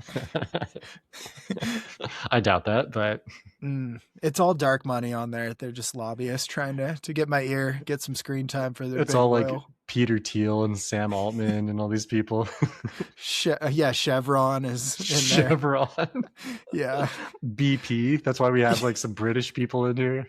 And I don't say no. So I have Elon paying me to talk about Tesla, and I have oil companies paying me to talk about big diesel engines too. It's tough. Dude, you got to pay the bills. Times are hard. Gotta pay the bills. I just take anyone's money for anything. It doesn't matter. Like I'm sponsored by BP, Chevron, Starlink, and Mount to Coast. And Microsoft Excel. Microsoft Excel. I'm sponsored by Clippy. They're my teammate. Yeah, and sponsored by Tiva. Tiva. I feel like that's the direction the sport is going. Once you get like 50 years old and you're like kind of good, but you want to stay relevant, you get like a pseudo shoe sandal sponsor. I think I need to get like one category, but all the companies in that category to be the sponsor. Like I'm sponsored by Ultimate Direction and Ultraspire and Solomon Packs and Raid Research. It's like all just my sponsors have the exact same gear. Like every sock company is a sponsor. Yeah. I'm sponsored by Drymax, Features, and Swiftwick. And I'm adding Darn Tough soon too. For when I go to the East Coast. Yeah, just exploit an entire industry. Try to do ads for the exact same thing, just a different company. You just have like 4 pairs of socks on. You just peel them off as you're doing your ad. And here we are in Gingy, getting naked now. The ad reads would be so good. And so if you're looking to sponsor a podcast out there, or if you're looking for marketing advice, hit up derricklytle.com/marketing/sign up today. It's not real. You'll never find that page. Yeah, 404 does not exist. He's such a good marketing person. He just gave you a dead URL. So great. You know what? I'm so good. I don't even need the referrals, dude. If they need you, they'll find you. Exactly. I don't work with like low budget. It's like if you have the money, you'll find me. That's how it works. Yeah. If you want to support the show, leaving a rating and review on whatever platform you listen on really helps it out. Also sharing it with people. We're trying to create like some fun over here. So hopefully this was fun, help it out. And if you're looking for an ultra running coach, hit me up. I'm taking on a couple new athletes. My girlfriend Allison, I believe, probably taking on a couple as well. So reach out. Okay, who should win? Speaking of money, the Ona of Zona. You know what? Abby put on a great race at Western States. She did well, I think, earlier this month down in Arizona again. I think she won like, was it McDowell Mountain Frenzy or something like that? That just happened. Pretty cool. She ran great. Candace had a total, like, I don't know, show. I want to call it that, a show at the Monster. But it's also kind of lame. That's like she's just trying to like capitalize off Cocodona and Muggy on Monster. So that's kind of like, that's not even like princess level. That's just kind of like court jester level, I think, of like whatever. So you can't be a king if you're the jester, right? Yeah. And then Jim's European. He says he went to university, not college. It's like, come on, dude. Like, you went to college. You didn't go to university. You're not British. Good point. Come on. And then I didn't know who Sadie Curry was up until 5 minutes ago. So looks like we got Jamil Curry as the king of Arizona. Come on down, Jamil. Wow, that Jeffrey is yours once again, back to back. Is this our first back-to-back Jeffrey Award winner? First and only, yeah, back to back. We might have to rename the category after him, the Jamil Curry King of Arizona Award. Yeah. And we'll make a shirt with Jamil's face on it. Jamil Curry, King of Arizona Award. And you have to wear it if you win. I love this award too, because if you just like ask the governor of Arizona who these people are, they'd be like, I don't have no idea. Like, in the grand scheme of the whole state, it doesn't mean anything. No one in Arizona knows who these people are. That's the sad thing. Except for us and our audience of Jeffrey heads here. And anyone that works at Airviva. Yeah, and his employees, hopefully. Hopefully I know who he is. All right, this next Jeffrey is an award that we chose to do because we can make up any awards we want to do. We have the Jeffrey for Courtney Dauwalter versus Jim Walmsley. And the nominees are Courtney Dauwalter and Jim Walmsley. So this is big for SEO. We got to make sure we get their names into the show every year, and this is how we do it. I think you spelled Dauwalter wrong. I did. It auto-corrected, but no one's watching our Google Sheet right now. It's a podcast. You spelled Walmsley right, though, so that's cool. Man, I mean, if we're Google this far into the show and you're like, there's a typo. But think about it, though. Google does not recognize Courtney Dauwalter as a real legitimate name, but Jim Walmsley was not auto-corrected. So that must mean there's a lot of clout for Walmsley. Yeah. So Courtney's like a marathoner now. Yeah, she's running marathons in long shorts. It's kind of weird. Yeah, who should win the award? You can pick. I mean, I feel like, remember when Jim had his like road running phase where he's like, I'm going to do the Olympic trials or whatever the crap he did. And he ran like really fast for a minute. Like, Courtney's kind of in that phase now, where so I think like she's kind of following in Jim's footsteps. She's like, I'm going to be a road runner now because trail running's boring because I'm too good. And Jim's like, yeah, trail running's boring because I just win Western States every year. So I'm going to go run the Olympics. But then he's like, road running sucks. And he came back to trail.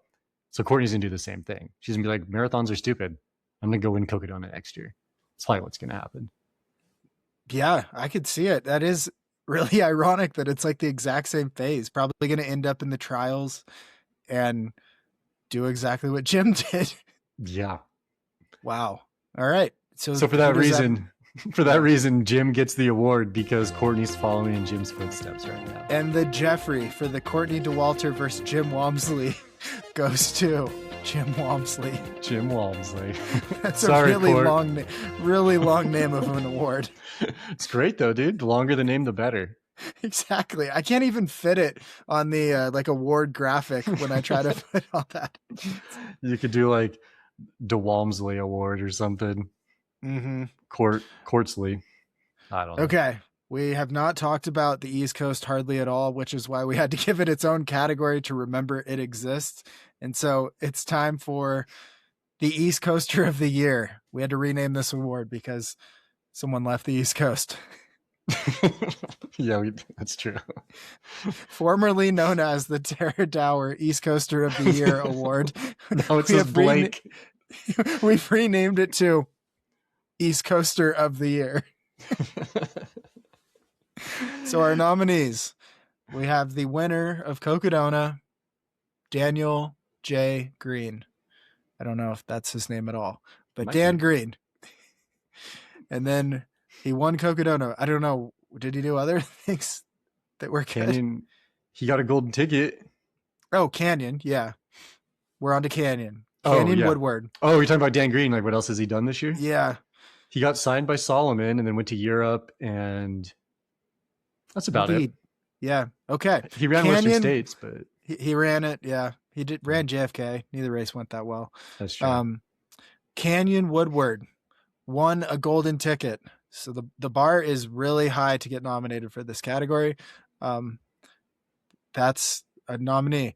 Next up, David Sinclair, because he moved back to Vermont, and I think he got second at JFK.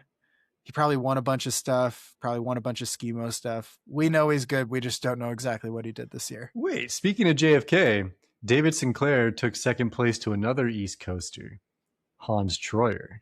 I thought is he on the East Coast? He's in Georgia, dude. Yeah. A late nominee. Slip that in. Surprise nominee, Hans Troyer. Great YouTube channel, by the way. And he got top 10 at Western too, right? Yeah. So that's a pretty good year. And then we have... Oh, wait, Hans ran Canyons too. Canyons. He was one of the guys that... second. Yeah. Second. Yeah. Wow.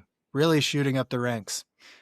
We have the Long Trail FKT for self-supported that was set by Tori Chewy. That's her walkie-talkie name. Constantine. Like a Chewy bar? Yeah. I like Chewbacca. Like Chewbacca? Okay. Just leave my comments aside. Yeah. So we have a Long Trail FKT. Gets you on the list. We have Xander Keeter, who is the first to run the 100-mile wilderness in under 1 day. So that is cool if you're into that. Pretty cool. Yeah. And then we have Andrew Drummond, who set the record for the 4,000 footers in the whites, also known as the Diratissima, which just sounds so brutal. I need to look up the stats, but it's many, many millions of thousands of feet of vert in not that many miles, and doing it with not really sleeping for like 5 days. Sounds awful. It sounds next level suffering. Oh, all right. And Hans Troyer. I don't know who should win our East Coaster of the Year award. Ooh, I don't know, man. I'm a Dan Green fan, so I'm gonna say Dan Green because he led Cocodona for a long time. At the end too. And at the end he led it. He definitely led the end of it. He led Cocodona for a while and led at the end and won. He led it through that finishing tape. And he cracked open a Coors at the end. And somehow didn't get a Coors sponsorship, but still pretty cool. Yeah, got signed by Solomon. Yeah, and other than that, though, I'm like, same thing as before. I don't care about the East Coast. Sorry, I know that's like a hot take. All right, that was our East Coast expert, Derrick Lytle. Coming in live from the Southwest Desert. East Coast is pretty boring. That said, though, the whites look sick, and we're probably keep my butt. But it looks pretty sweet. It's just different because it's like the whole West Coast has mountains that run all down it. The East Coast has like pockets but there's a long ways between them. Yeah. So that's the hard part.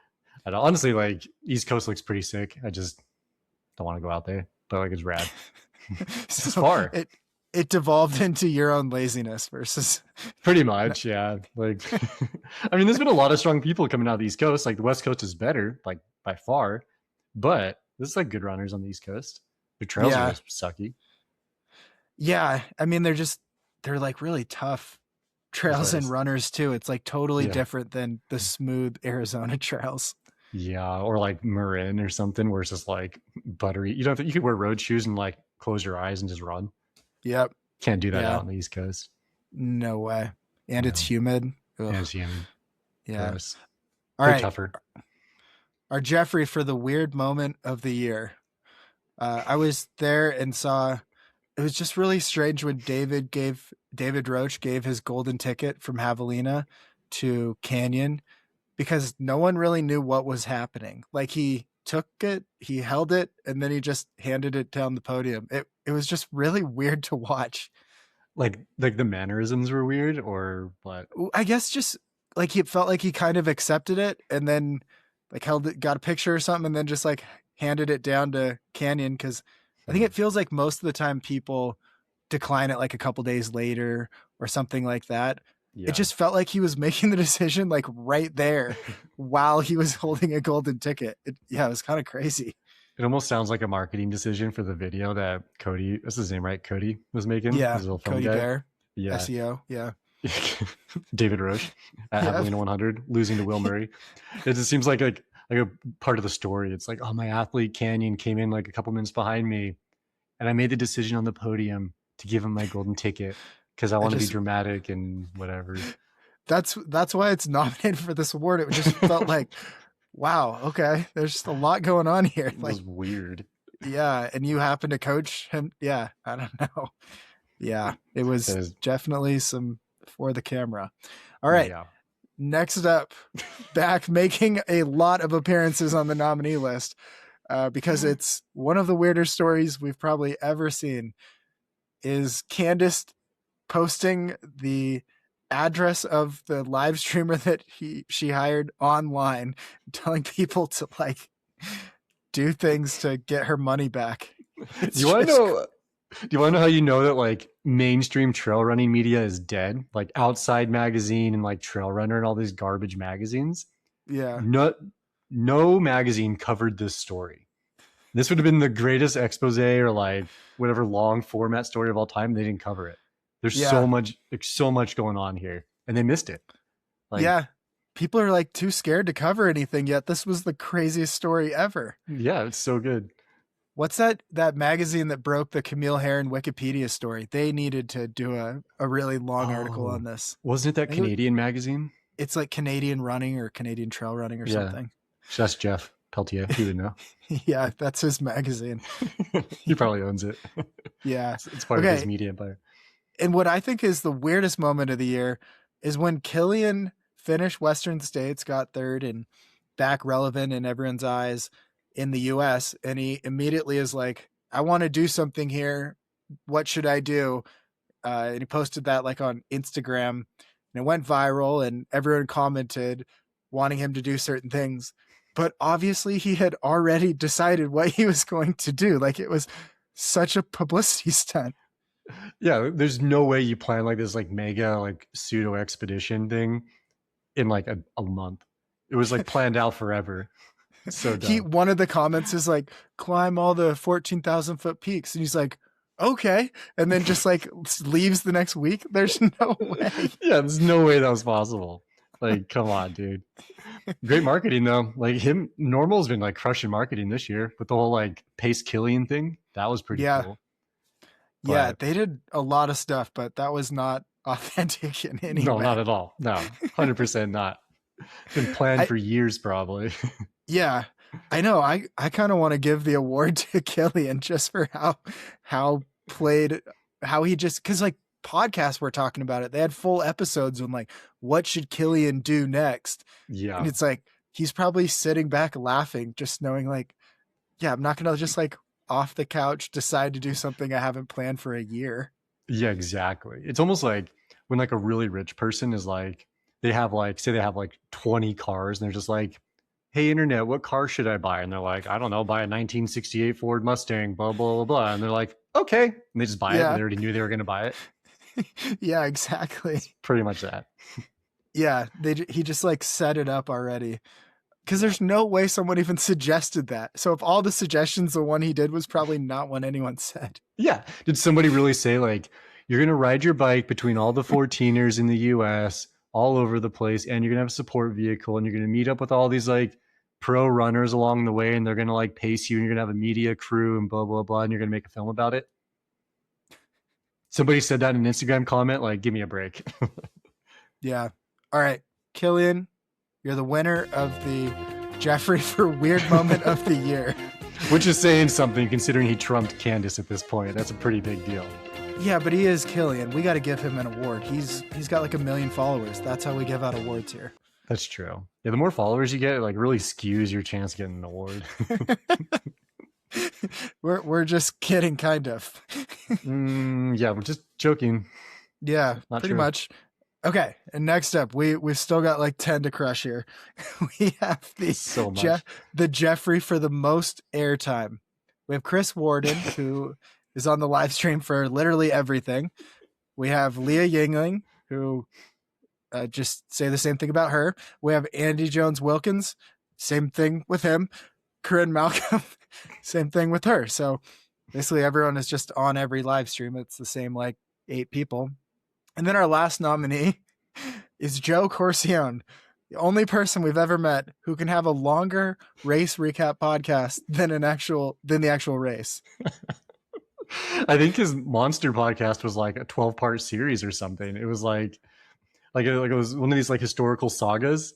Like what's the guy's name? Like Dan whoever. Dan Carlin. Yeah, it's like Dan Carlin, but like ultra running. Where it's like, oh, this thing happened over the course of 4 days, but I'm gonna drag it out into like 3 weeks and like 20 episodes. Yeah, it was because I texted him about it because I saw how long it was. I didn't make it through it, but I was like, dude, you put out a podcast longer than a work day because it was over 8 hours. Oh my gosh. Like you could go to work, clock in, start that podcast, clock out, be done with work, and not be done if you listen to it every second. Dude, that's ultra podcasting. He's in it. Wow. Did he just invent a sport? I think he did. It's more of a sport than High Rocks. Yeah. Okay, Joe Corcione, you've won the Jeffrey for the most airtime. Nice job, Joe. Yeah, that's a big win. Wow. I think he got 2 awards tonight. That's big. The Everyday Ultra world is just really, really living it up now. That after party, it's going to be something. It's going to blow up. All right. Probably the best. I had to come up with another nominee just so it wasn't like a one-horse race, but the Jeffrey Award for the Hypocritical Hero. First is a crazy story also, but Ruth Chepngetich got a doping ban for I think 3 years for cheating, like 6 months after setting the world record in the marathon at Chicago. And she's suspended. She can't race or anything, but her marathon world record still stands. And it's pretty weird that it seems like it would be obvious that it shouldn't count, but it still currently counts. But I mean, spoiler, this one's going to win it. We have Michelino Sinceri. He has been in a legal dispute with Grand Teton National Park and found guilty of cutting a switchback and got his FKT taken away from this classic route running to the top of the Grand Teton and back. And he was like facing jail time and a multi-$1,000 fine. And then out of nowhere, Donnie T comes along and Michelino Sinceri got pardoned. He's a trail runner. He's just a trail runner that lives in Driggs, Idaho. He got pardoned by Donald Trump. This doesn't sound real as I'm saying it out loud. Like it's too crazy. It's ridiculous to read about it and like see it, but then to hear you say those words that like Michelino Sinceri was fighting the federal government, the National Park Service, for cutting a switchback on a run, was going to go to jail and find thousands, and the Fed spent thousands and thousands of dollars taking him to court. And then Donald Trump, of all people, pardons him from his crime of cutting a switchback. Like, it sounds insane. Like, with the initial, if you just describe him in a legal dispute with the National Parks and Forest Service, that's crazy enough. And then it's like, and he got pardoned by the actual president. Dude. What did he get pardoned for? Trail running. Like, it's crazy. Dude, so like him and I were like messaging about that like before the Trump thing. Then one day I got Instagram and he's like had posted about it and I was like, he's trolling. There's no way. And I messaged him. I'm like, dude, is this real? He's like, 100%, dude, it's true. I was like, there's no freaking way. Like, how is that possible? It is the craziest story of the year. And this was a crazy year. It was wild. Like, apparently like he's making like a movie about it or somebody's making a film about it, which I'm going to watch for sure. That's going to be like the Unbreakable of 2026, but like, whatever, it's gonna be crazy. Such a good one. Super breakable but pardoned. But pardoned. It's like a YouTube title where it's like something comma just kidding. Let's do I got the title. I think it's Pardon My FKT. That's pretty funny. And the thumbnail is just like a picture of Trump and it's like a white outline around his face. And like the Teton in the background or something. No, Trump is on the t-shirt, and Trump has a Michelino Sinceri like badge or like sticker on. That's so funny. Oh man. Remember when Trump got arrested in Georgia or whatever, and he had his mugshot on a t-shirt? Yeah, he made so much from that. I think Michelino should do that. He should make shirts with like himself on it, like behind bars. But then he's like, instead of like the number, you hold like the number card in your lineup, whatever. Yeah. It just has like Trump's name on it or something. It's just like, what is going on here? Yeah, or just like two like cartoon characters, one's Michelino, one's Trump, and they're just like talking on the phone to each other. Yeah. They're just texting. Let's make a whole series of these shirts. Like they're golfing together, they're texting. So funny. And give all the proceeds back to Michelino for his all his legal funds he probably had to pay, or legal fees. No, I think a weird organization took it on for free. It's actually a really deep story. It sounds kind of crazy. Dude, I seriously cannot wait to watch the film about it. Like, he's like a super nice guy, so cool, and so that's why it's like even just more interesting, because it's not like he's some like I don't know, like terrible person. He's like a great guy.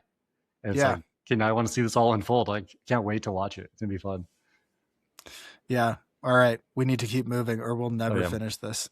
Good point. All right, we're on to our award number 10,342, the Jeffrey for Hayden Hawks Ultra Runner of the Year. Sadly, Hayden Hawks is not nominated this year, but his name is still on the award. Winning Kodiak 100 does not give you an award. We tried to force him into the nominee list, but we just couldn't quite do it. We're trying, dude. We're trying. We're doing our part over here, Hayden. Come on. We named the award after you.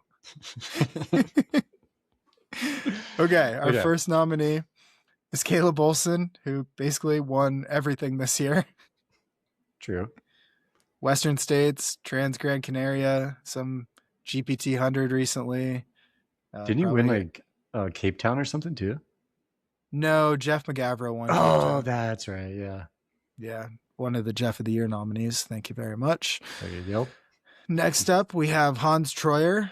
Yeah, he had a sneaky good year. I think we kind of forget how many things he raced. Yeah, because he did Canyons. I think he ran Bandera this year, right? Or was that last year? Yeah, he runs it every year. He loves that race, it seems like. He's a crusher. I mean, it's kind of his environment. It's close-ish to Georgia. Close-ish. Western States, top 10. JFK win. He ran 6-minute pace for 50 miles. That's wild. Yeah. But that's not, you don't have to run for very long if you run 6-minute pace. Like, it's over quick, huh? That's true. It's pretty fast. Like 5 hours or something. Easy. Sure. 5 hours. Yeah. It's pretty good. And then next up we have Jeff McGavro, who just consistent, was like fourth at everything and fastest debut Western States ever. And then closed it out by winning Ultra Trail Cape Town. So pretty sick. Pretty good year. Yeah. We have kind of a wild card. We have Tara Dower, who did really good at some races and didn't do so good at some other races. So strategically did bad at some races. Yeah. On purpose. It's sort of like every other too, because it was like she did good go at Black Canyon and then not so good at Western States. And then, well, she was sick, right? Did she even start? Yeah, she made it through like 70 miles, but yeah. Oh, that's a tough right. race. Yeah, I forgot. Yeah, she made it. She had the second fastest 100K of Western States to David Roach. Congrats, Tara. Good job. No, she looked like it was pretty awful. She was very sick. And then she set the long trail record. Oh, yeah. So that's a good one. But then DNF'd Mammoth. So that was a bad one. Strategically DNF'd Mammoth to come back to Javelina 100 and win a golden ticket. Exactly. Yeah. And set the course record. So she either did really good or was like sick and had issues during the race. So yeah, that's basically how that went. And then we have Katie Scheid. It's going to be hard to bet against her this year. She set the Hard Rock course record and destroyed everyone by like 45 minutes at Worlds in the long course. So that's pretty good. She's also an East Coaster too. Kind of, right? Don't they live in Europe though? Yeah, but she's from like Maine or something, right? Yeah, the east coast of Europe. That'd be the west coast of Europe, right? Well, maybe she's on the other coast. I don't know. Maybe she's standing on her head. I don't know. Everything's Yeah, different. she's looking in a mirror. It's fine. Yeah. And then we have Abby Hall. So she just won a race, McDowell or something, and then she won Western. And where did she get a golden ticket? I think it was from UTMB last year. The year before. Yeah. So pretty good year. A lot of winning, not a ton of racing, but still pretty good. Smart. Yeah. And then we have Megan Eckert, who the biggest thing I would say is the 6-day world record, which just think about this. 100 miles in 24 hours is like really good. If anyone listening has done that, you did pretty good. But what if you did that every day for 6 days? Freaking terrible. I cannot imagine doing that. It's so crazy. Yeah. Yikes. Good for her. That's a long ways to go. Yeah. So those are our nominees this year. David Roach didn't make it. Sorry, bud. Sorry, David. Should have won Javelina. Should have finished Western States. Yeah, definitely. We could have put Will Murray on here, but I just really wanted him to race Western. Yeah, I mean, he'll be here next year. Yeah. It's going to be the Will Murray Ultra Runner of the Year award next year. Yeah, the Will Murray and Hayden Hawks Ultra Runner of the Year award. It's the longest name of all time. Yeah, it's like an extra tall trophy to fit it on the plaque. All right, who do you think should win? So I'm a huge Hans fan, Jeff McGavero fan. Tara's rad. I like Abby. What Megan did is incredible. Caleb had a really good year, but I think Katie winning Hard Rock was pretty freaking cool. So yeah, and beating the entire world with USA, USA. Yeah. Yeah, she had like pretty unbeatable year. She didn't race as much as other years, but it seems like she just was unbeatable. Yeah, and she's really nice. So yeah. All right, come on down. The Jeffrey for the Hayden Hawks Ultra Runner of the Year award goes to Katie Scheid. Okay, we might be talking about her again here. Well, first let's do the trend of the year. The Jeffrey for trend of the year. I would say we have icy kiddie pools. It seemed like those just came out of nowhere. Did you see that at Western? I did. Yep, and Javelina. So and Javelina. People loving ice. Ice is in, apparently. Ice is in. And then we have trend of the year nominee, lying about your zone 2 pace. This is like trend of the decade, dude. This is nominated every single year, pretending that your zone 2 pace is a 5:15 mile. So it's like David treadmill workouts.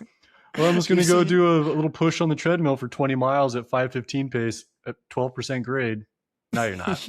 Look, I'm in zone 2, Megan. Yeah. Yeah, sure you are. Sure you are, honey. Yeah, sure. And then also you can go down to Austin and you'll just see all the influencers sprinting, and then they'll just write like easy zone 2 run on their Strava. Easy zone 2 run. It's like means your heart rate's 180 apparently at sea level in Austin. Yeah, if your heart rate hits 201, it was zone 2. Yeah, I think that's what it means. I was in zone 1 most of my run, but then I crept into the zone 2 towards the end. You know, that cardiac drift a little bit. Just a little bit. That's when just slightly. That's when I quit. All right, and our next trend is moving across the country. We had Will Murray move across the country. That's big. We had Tara Dower move across the country. We had probably other people move across the country. Mm-hmm. I'm betting Hans will move across the country at some point. Yeah, we had Ryan Montgomery move all across the globe. He actually moved to the others. Everyone's moving east to west. He moved west to east, though. He left Utah and moved to like Boston or something. Yeah, and then I think he's moving to California. But oh, is he? Moving back, And then our next trend, live streams, because half of this whole award show has been bringing up a live stream. Oh my gosh. Live streams, okay, they're fun. I feel like they're the trend that should die. Like, we just need the right amount of live streams. We don't need every race to have a live stream. Exactly. It's like we need the right amount of Jinko genes in the world, which is not very many. That's about how many live streams we need. But yeah, you're saying it's not none, but it's not that many also. 100%. Like, there's a time and a place to wear Jinkos, but it's not very often. Same thing with the live stream. You don't need it for like whatever Joe Bob's 50K that's no one cares about. No one cares. In fact, that live stream should be at Tunnel Hill because that one should have a live stream because world records are broken. Yeah, that one's like kind of interesting. And you could ride the whole thing on a bike, just fall. And you could ride an e-bike, destroy that trail. Yeah. Yep. Okay. And our last nominee for trend of the year is also trend of the last 50 years, running a marathon. Oh, geez. Everyone's running marathons these days. Wait, who? Courtney and all the influencers? Courtney, Riley Brady ran at CIM. Oh, she did? Yeah. I didn't know that. Yep. And yeah, everyone's running marathons. We got all these influencers running marathons. I ran a half marathon this year. That was fun. It's your longest run? Yeah, I trained for it like Jamil. I ran a few miles, rode my bike a bit in January, and the race was in October. And I was like, I'm good. It's downhill mostly. I'll wear some super shoes and just crush it. You do one Andy Glaze week and you're like, I'm good to go for my race in 6 months. If I'm going to go Andy Glaze pace, I could do that whenever I want. Off the couch, dude.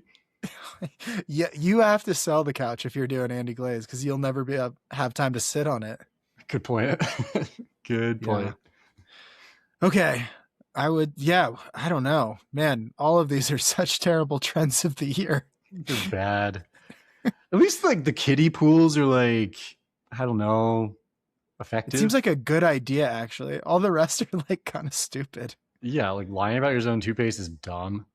I mean, moving across the country, I mean, that makes sense if you live on the East Coast and want to get good. Who's the first guy that ran a marathon? Is it like Phidippides or something? No. He lied about his zone 2 pace. He told him he was in zone 2 and then he died. And he died? You're not dying if you're running in zone 2 pace. That's a fact. Yeah, he was lying about zone 2 pace way back then.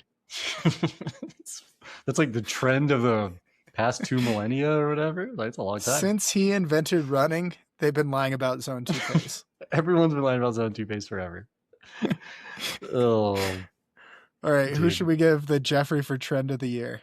I think live streams. Live streams. Wow. Okay. I don't. What was your pick? I don't know. I think lying about zone 2 pace is pretty stupid and funny. It is pretty stupid because everybody does it. I hate it. Yeah.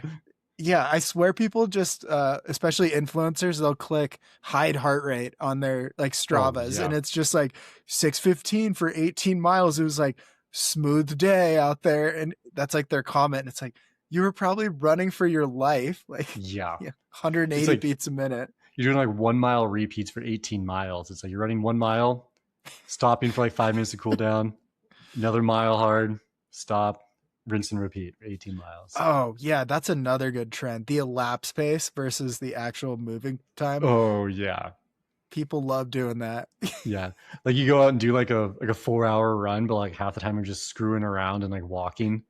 And so you just like turn your watch sitting up. There to recover. You just sprint and sit. Yeah. Yeah. So then it looks like your 10-mile run was like an hour 5 or something, but it's really 4 hours. Yeah, that is the new trend. Maybe that'll get nominated next year. We overlooked it.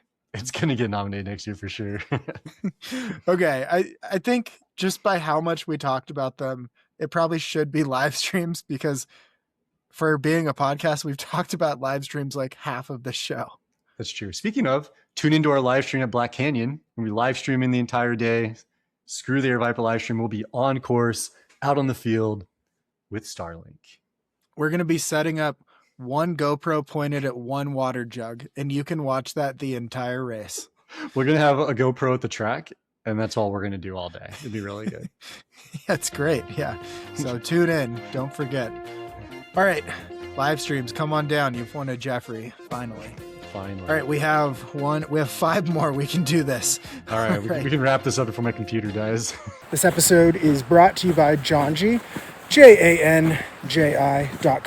I'm actually wearing their pants right now. I believe these are the Atlas tights. The Atlas pants. Atlas Shrug. They're really great. I just wear all their stuff all winter long, and they have summer stuff, but I just wear the summer stuff with a winter layer over it. Like the Rain Runner is really good. Got a good wind jacket. The Trail Tides have won a bunch of awards. Check them out. I worked with them for 5 years, so I believe in their stuff. You can't go wrong. I don't even know what product they have that I wouldn't wear. And my biggest test of my life, the Appalachian Trail, I wore all John G apparel because I knew it would hold up. Use code for that side. Tell them I sent you so that my income can grow to a massive level, obviously.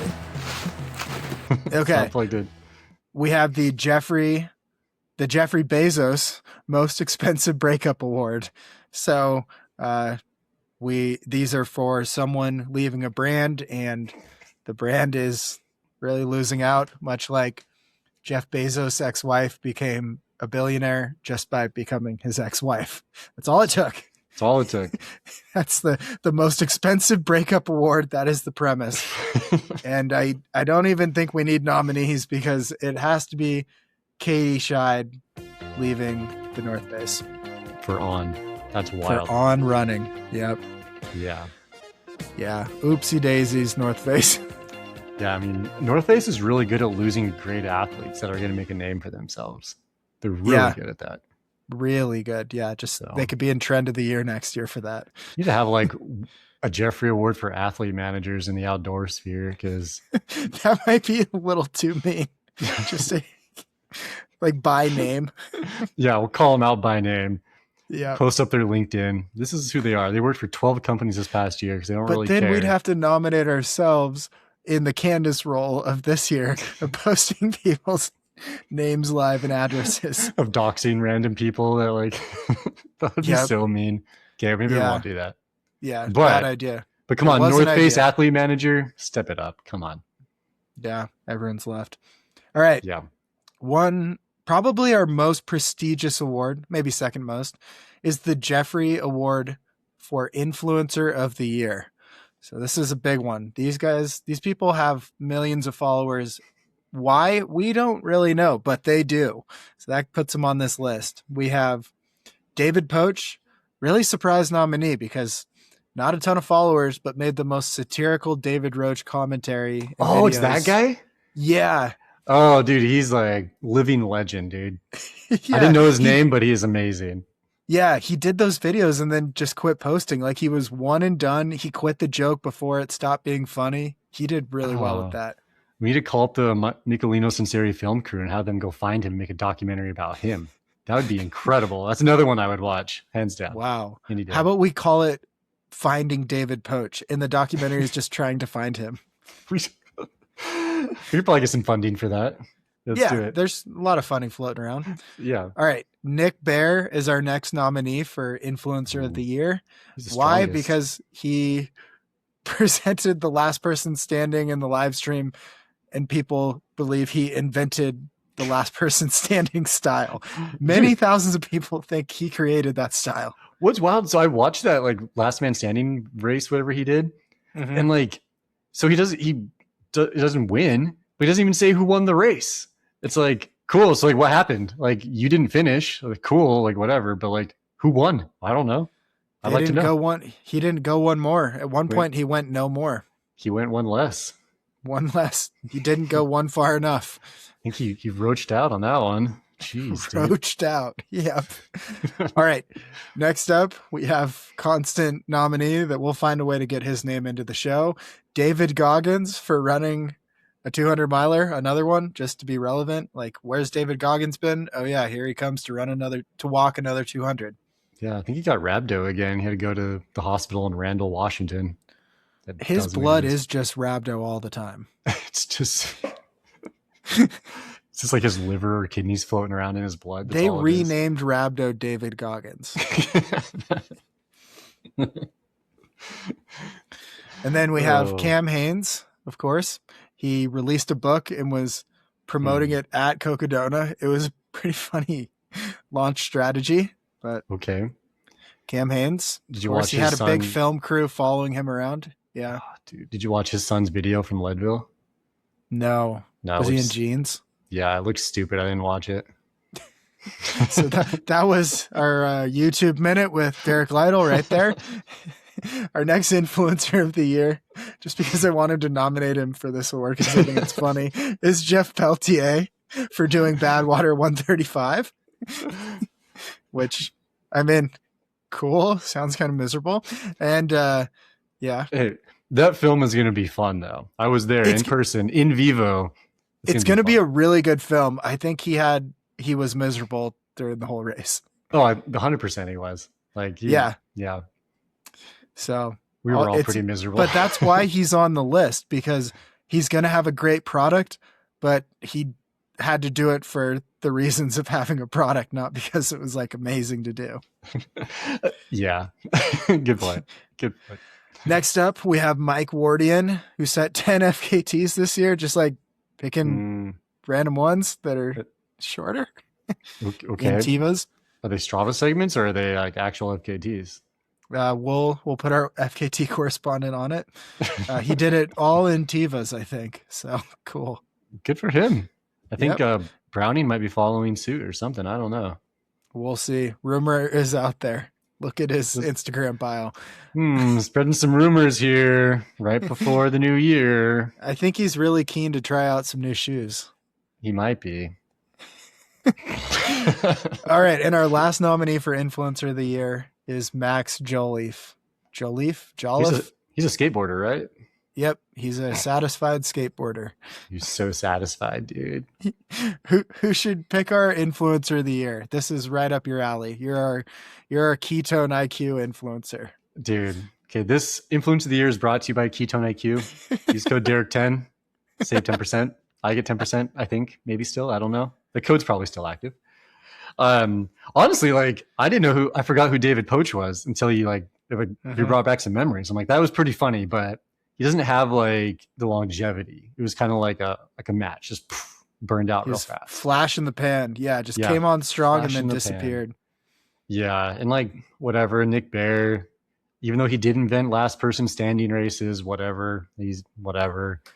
David Goggins, Cam Haynes, whatever. Even running 10 FKTs and Tivas is a big deal.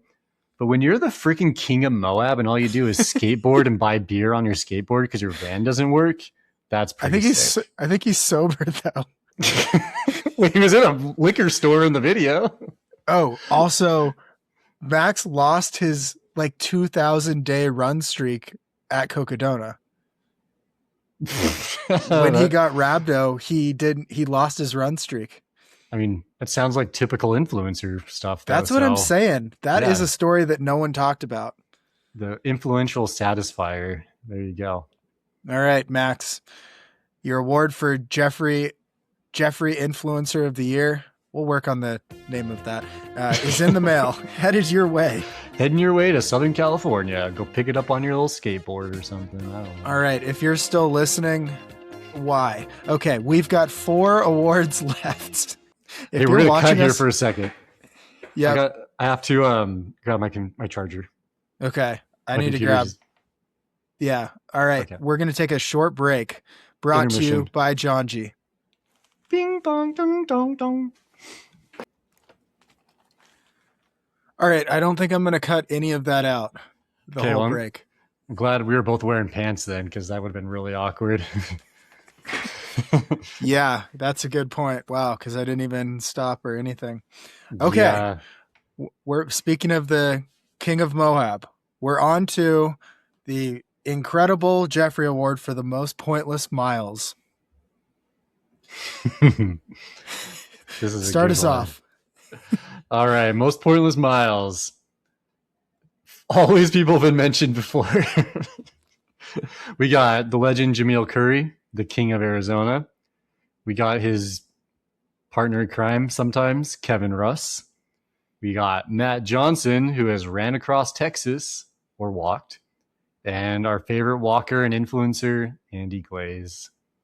Yeah, and you couldn't get on this list just by doing a lot of miles. They had to be truly pointless. Like the Chipotle Showdown was for the equivalent of $10 a week for the year or whatever. Yeah, that's like $500. That's crazy. And they were spending like 20 hours a day walking back and forth on the segment. So yeah, and Jamil's just getting veggie burritos. Come on. It's like, give me a break, dude. At least get a steak burrito. And Kevin Russ has won it 2 years in a row. So he has so many burritos still. Like, dude. Yeah. This is like a house full of like, you can like insulate his house with like Chipotle wrappers or something and keep that Arizona sun out. He never has to buy foil again. He has so much. It's like, we're gonna make some Dutch oven or like tinfoil dinners like when you go camping. He's like, guys, I got the foil, don't worry.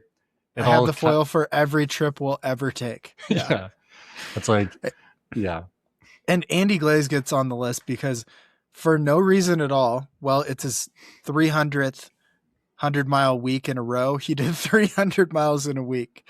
And it wasn't just like the Arizona Monster 300. It was just like every day he woke up and ran 50 miles every day. Did he really? Yeah. Just like a couple weeks ago, he did that. Oh, why?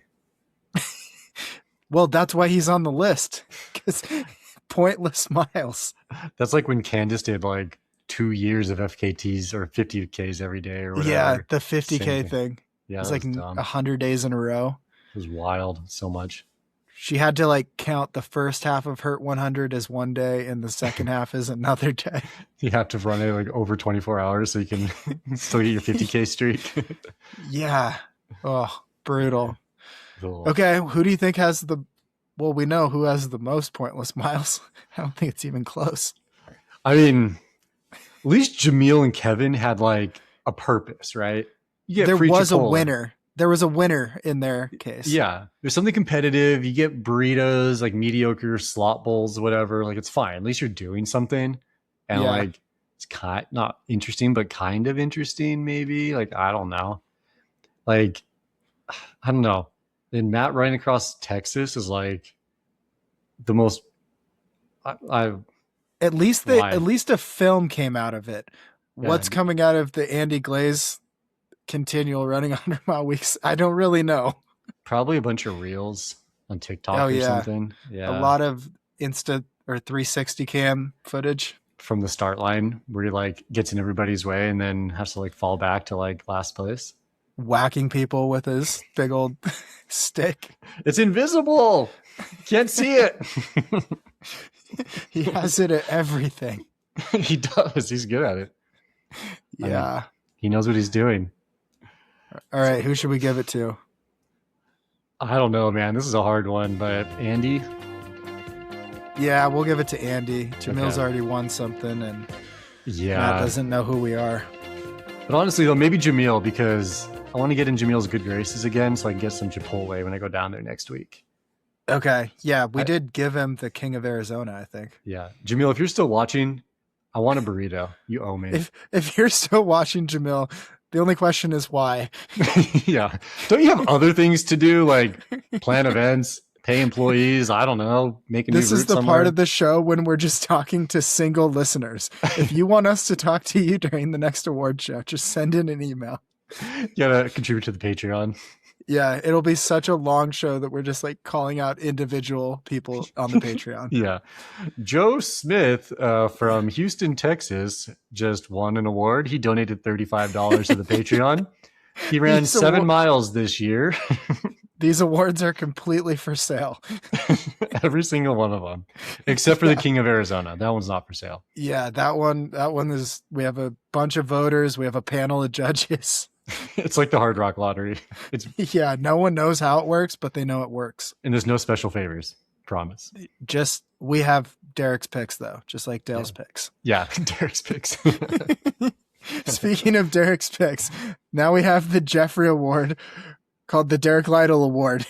What does this entail? Well, this award goes back a long time, and it started by me saying, I think we should do an award where you just choose who gets an award. And so that's the Derrick Lytle Award. We're millennials. Yeah, everybody gets an award. We all need some validation here. Okay, I thought of somebody in the moment, and he's going to get this award because he's stupid fast and he cramps at every race he goes to, or he's sick and still does really well, and he's an underdog. and he's going to blow up next year. I'm calling it. I'm making a prediction. Okay. Who is it? His name is Coleman Cragen from Cedar City, Utah. He's under the tutelage of Hayden Hawks. Wow. So you mean, wait, the one who we've named Ultra Runner of the Year award after? Hayden Hawks? Yeah, that Hayden Hawks. The one and only. There's no other Hayden Hawks on the planet. He's being coached by Hayden, and he's legit. If you watched the live stream at UTMB Thailand that was really boring, you probably saw Hayden and Coleman run into the finish together. But racing to the finish, not holding hands, on that lame stuff. They actually ran it in. So how much did he pay you to get this award? That's off the record. So if you two want to win a Derrick Lytle award next year, Venmo Derrick. Coleman Cragen is Derrick's pick of 2025. Just made it happen. Incredible. Okay. Hey, you say it's incredible when he wins Black Canyon next year. You'll see what I mean. Yeah. See what I heard it here first. If you made it to hour 3 of this podcast, then you heard it here. We're going on like Joe Corcione level here. Yeah. All right. One last award. We have the award for Jeff of the Year. So we have some nominees. We have Jeff Mogavero. We have Jeff Galloway. We have Jeff Garmire. And we have Katie Scheid. Those are the nominees for Jeff of the Year. Why is Katie Scheid on the Jeff list? Was she I don't know. She had such a good year and beat everyone. It was just like, she's probably a Jeff deep down. She has to be a Jeff. That's like her middle name, Katie Jeff Scheid. That's Katie J Scheid. That's yeah. She changed it from Jeff to Jay. She's like, actually, I'm not a Jeff. I'm a Jay. Yeah, that'd be brutal. Who's Jeff Galloway though? Wow, he basically invented running. Is he an influencer? No, he was Bear, in like the 78 Olympics. He started writing books about running. He got millions of people into it. He invented Jeffing, where you run walk. That's just called ultra running. Don't you work at a running store? I have no clue who Jeff Galloway is. Wow, that's a tough break for Jeff Galloway then. Sorry, Jeff. You're never going to be on my podcast. He was friends with Steve Prefontaine. He looks like a normal old guy. Was he an Olympian? Yeah. Run Smarter with Jeff Galloway. He wrote like 50 books about running. Oh, what is the Jeff Galloway method running? That's a weird way to say that. Jeff Galloway's highly successful run, walk, run method, run for short segment, take a walk break, repeat, especially designed to help runners at every fitness level. I'm going to tell Hans about this one. He needs to learn how to run walk. I think you need to learn to run walk. Maybe I do actually. I do have better long runs when I run walk. If I run for like 15 miles and just walk, I'm like, I feel pretty good. I think his method is more like 5 minutes on, 1 minute off, not 15 miles of running, 11 miles of walking. That's how to do a marathon. That's kind of how I do my 50Ks. I usually run for like a marathon and then I just cramp and walk for like 5 miles. It's pretty fun. So you're doing the run, walk, run method if you just ran into the finish line. Yeah, pretty much. Yeah. I could just walk the entire race and then run at the end like an influencer. Well, you have to run at the beginning too. You have to be running at the beginning and the end. And that's the Galloway run, walk, run. It's like a sandwich. The bread is like the running and then like the meat and everything's just the walking, the main part. Yeah. More running at the end. Except for when you see a photographer on the race, you have to be running. Dude, that's like when you add like guac or avocado or something or bacon. Like it's really good, but it's just like a moment in time. I guess so. Sure. I don't know. Maybe I'm just hungry. I should eat dinner. It's getting late. Yeah, we got to wrap this up. So who should be our Jeff of the Year? You can include all other Jeffs. Bezos, and I don't know, some guy named Jeff's files keep coming out. He could be on the list. That guy, huh? No, is he still alive? Is he on an island right now? He used to be on an island. I don't know if we can bring up that name or our SEOs is going to tank. Dude. Yeah, no, we got to forget about that name. We got to draw the line at Bezos. Yeah. I don't know. Jeffrey McGavero, he has his style. You know, he has like his like sun hat thing that he always wears. Like, I don't think his skin has ever seen the sun and it's working for him. Like he lives in Montana. He's always dressed, like overdressed, but cool at the same time. And he has like his style and his look. It's like dad cool, dad chic. Exactly. Like he could be running Badwater in like 10 years and he'll be like crushing it. And he has like that style. You can't even guess which race he's running because he looks the same at all of them, no matter the conditions. Well, I know. That's what I'm saying. Like, you don't know. Like, is this Ultra Trail Cape Town?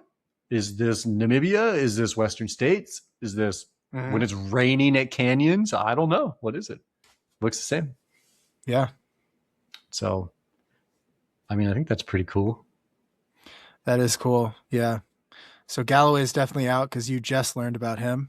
I mean, he sounds cool. I don't know. I just don't have any connection to him. I would make a better case for him, except for, so this year he was going to run his 8th decade of running a marathon. So he'd run one in his teens, 20s, 30s, 40s, 50s, 60s, 70s.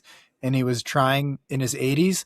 But I think he broke his foot and he hasn't done it yet. So he has 10 years to do that, to complete that. But since he didn't do it this year, I feel like takes him out of the running. But he was that's so many decades of running a marathon.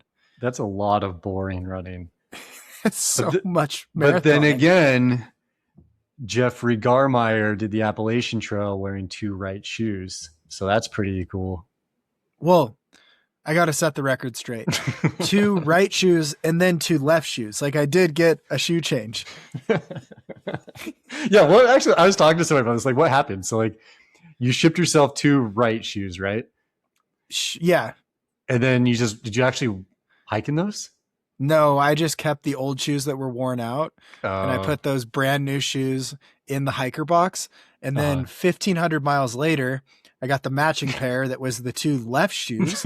And so I put those in the hiker box. So if any thru hiker out there wants a pair of Mount to Coast T1s, 2 pairs actually, you have to pick them up from one trail town and hike them 1,500 miles to another trail town. And at that point, you'll have 2 full pairs of shoes. I mean, that's kind of worth it. Like $300 basically. It's a good deal. Yeah. So you're such a giving person. That was very brutal.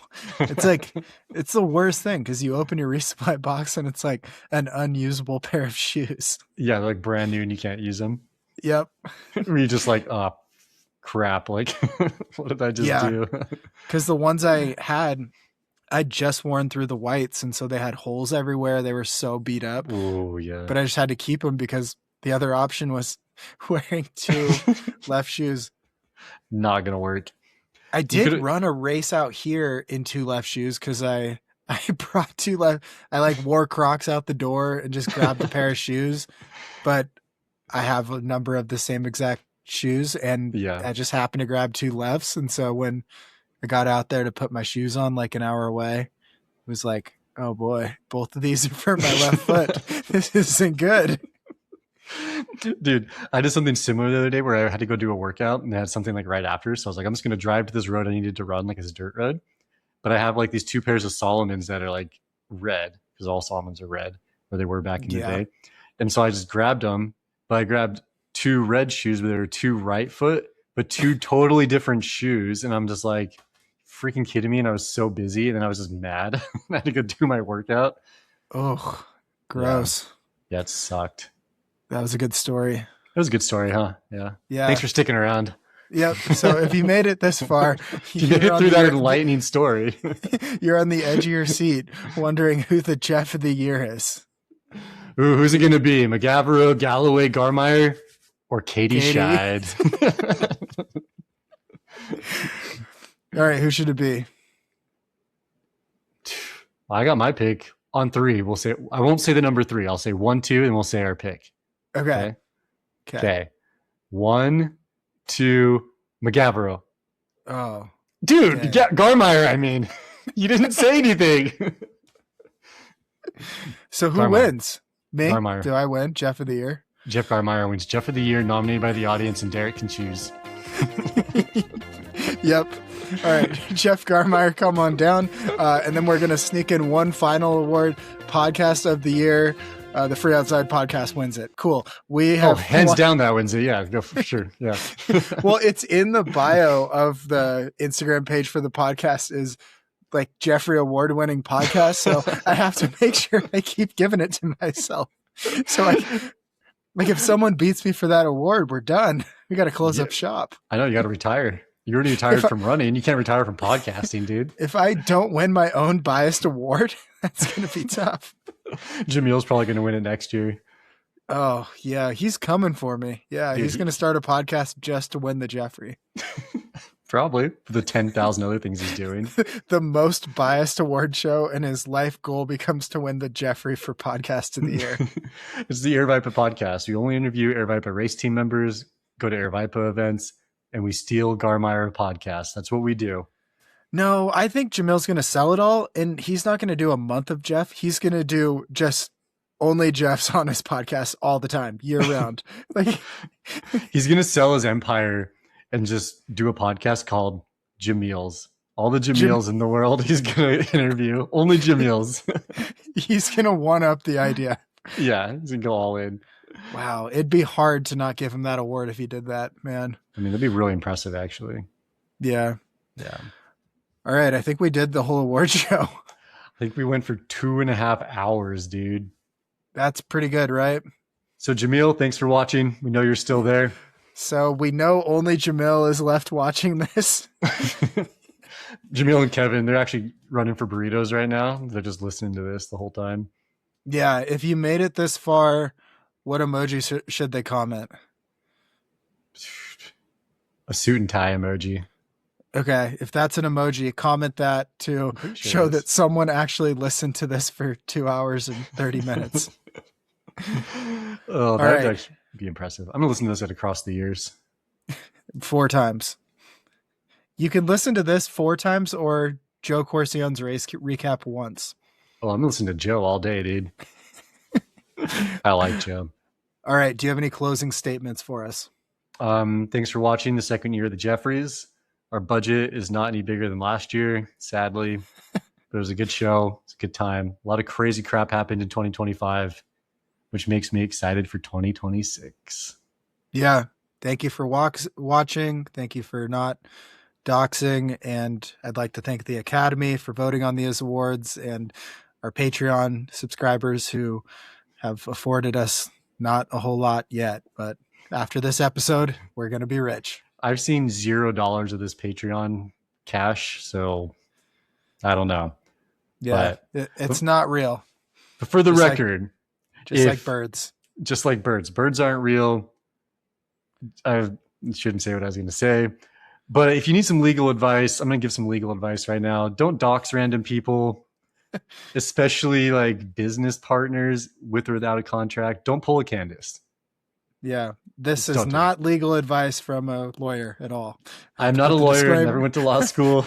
Have to put the disclaimer in.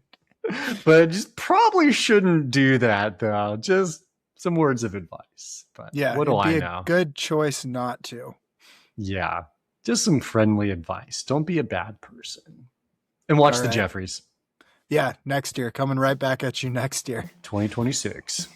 All right. Stay elite, my friends. This show is also brought to you by Garage Grown Gear.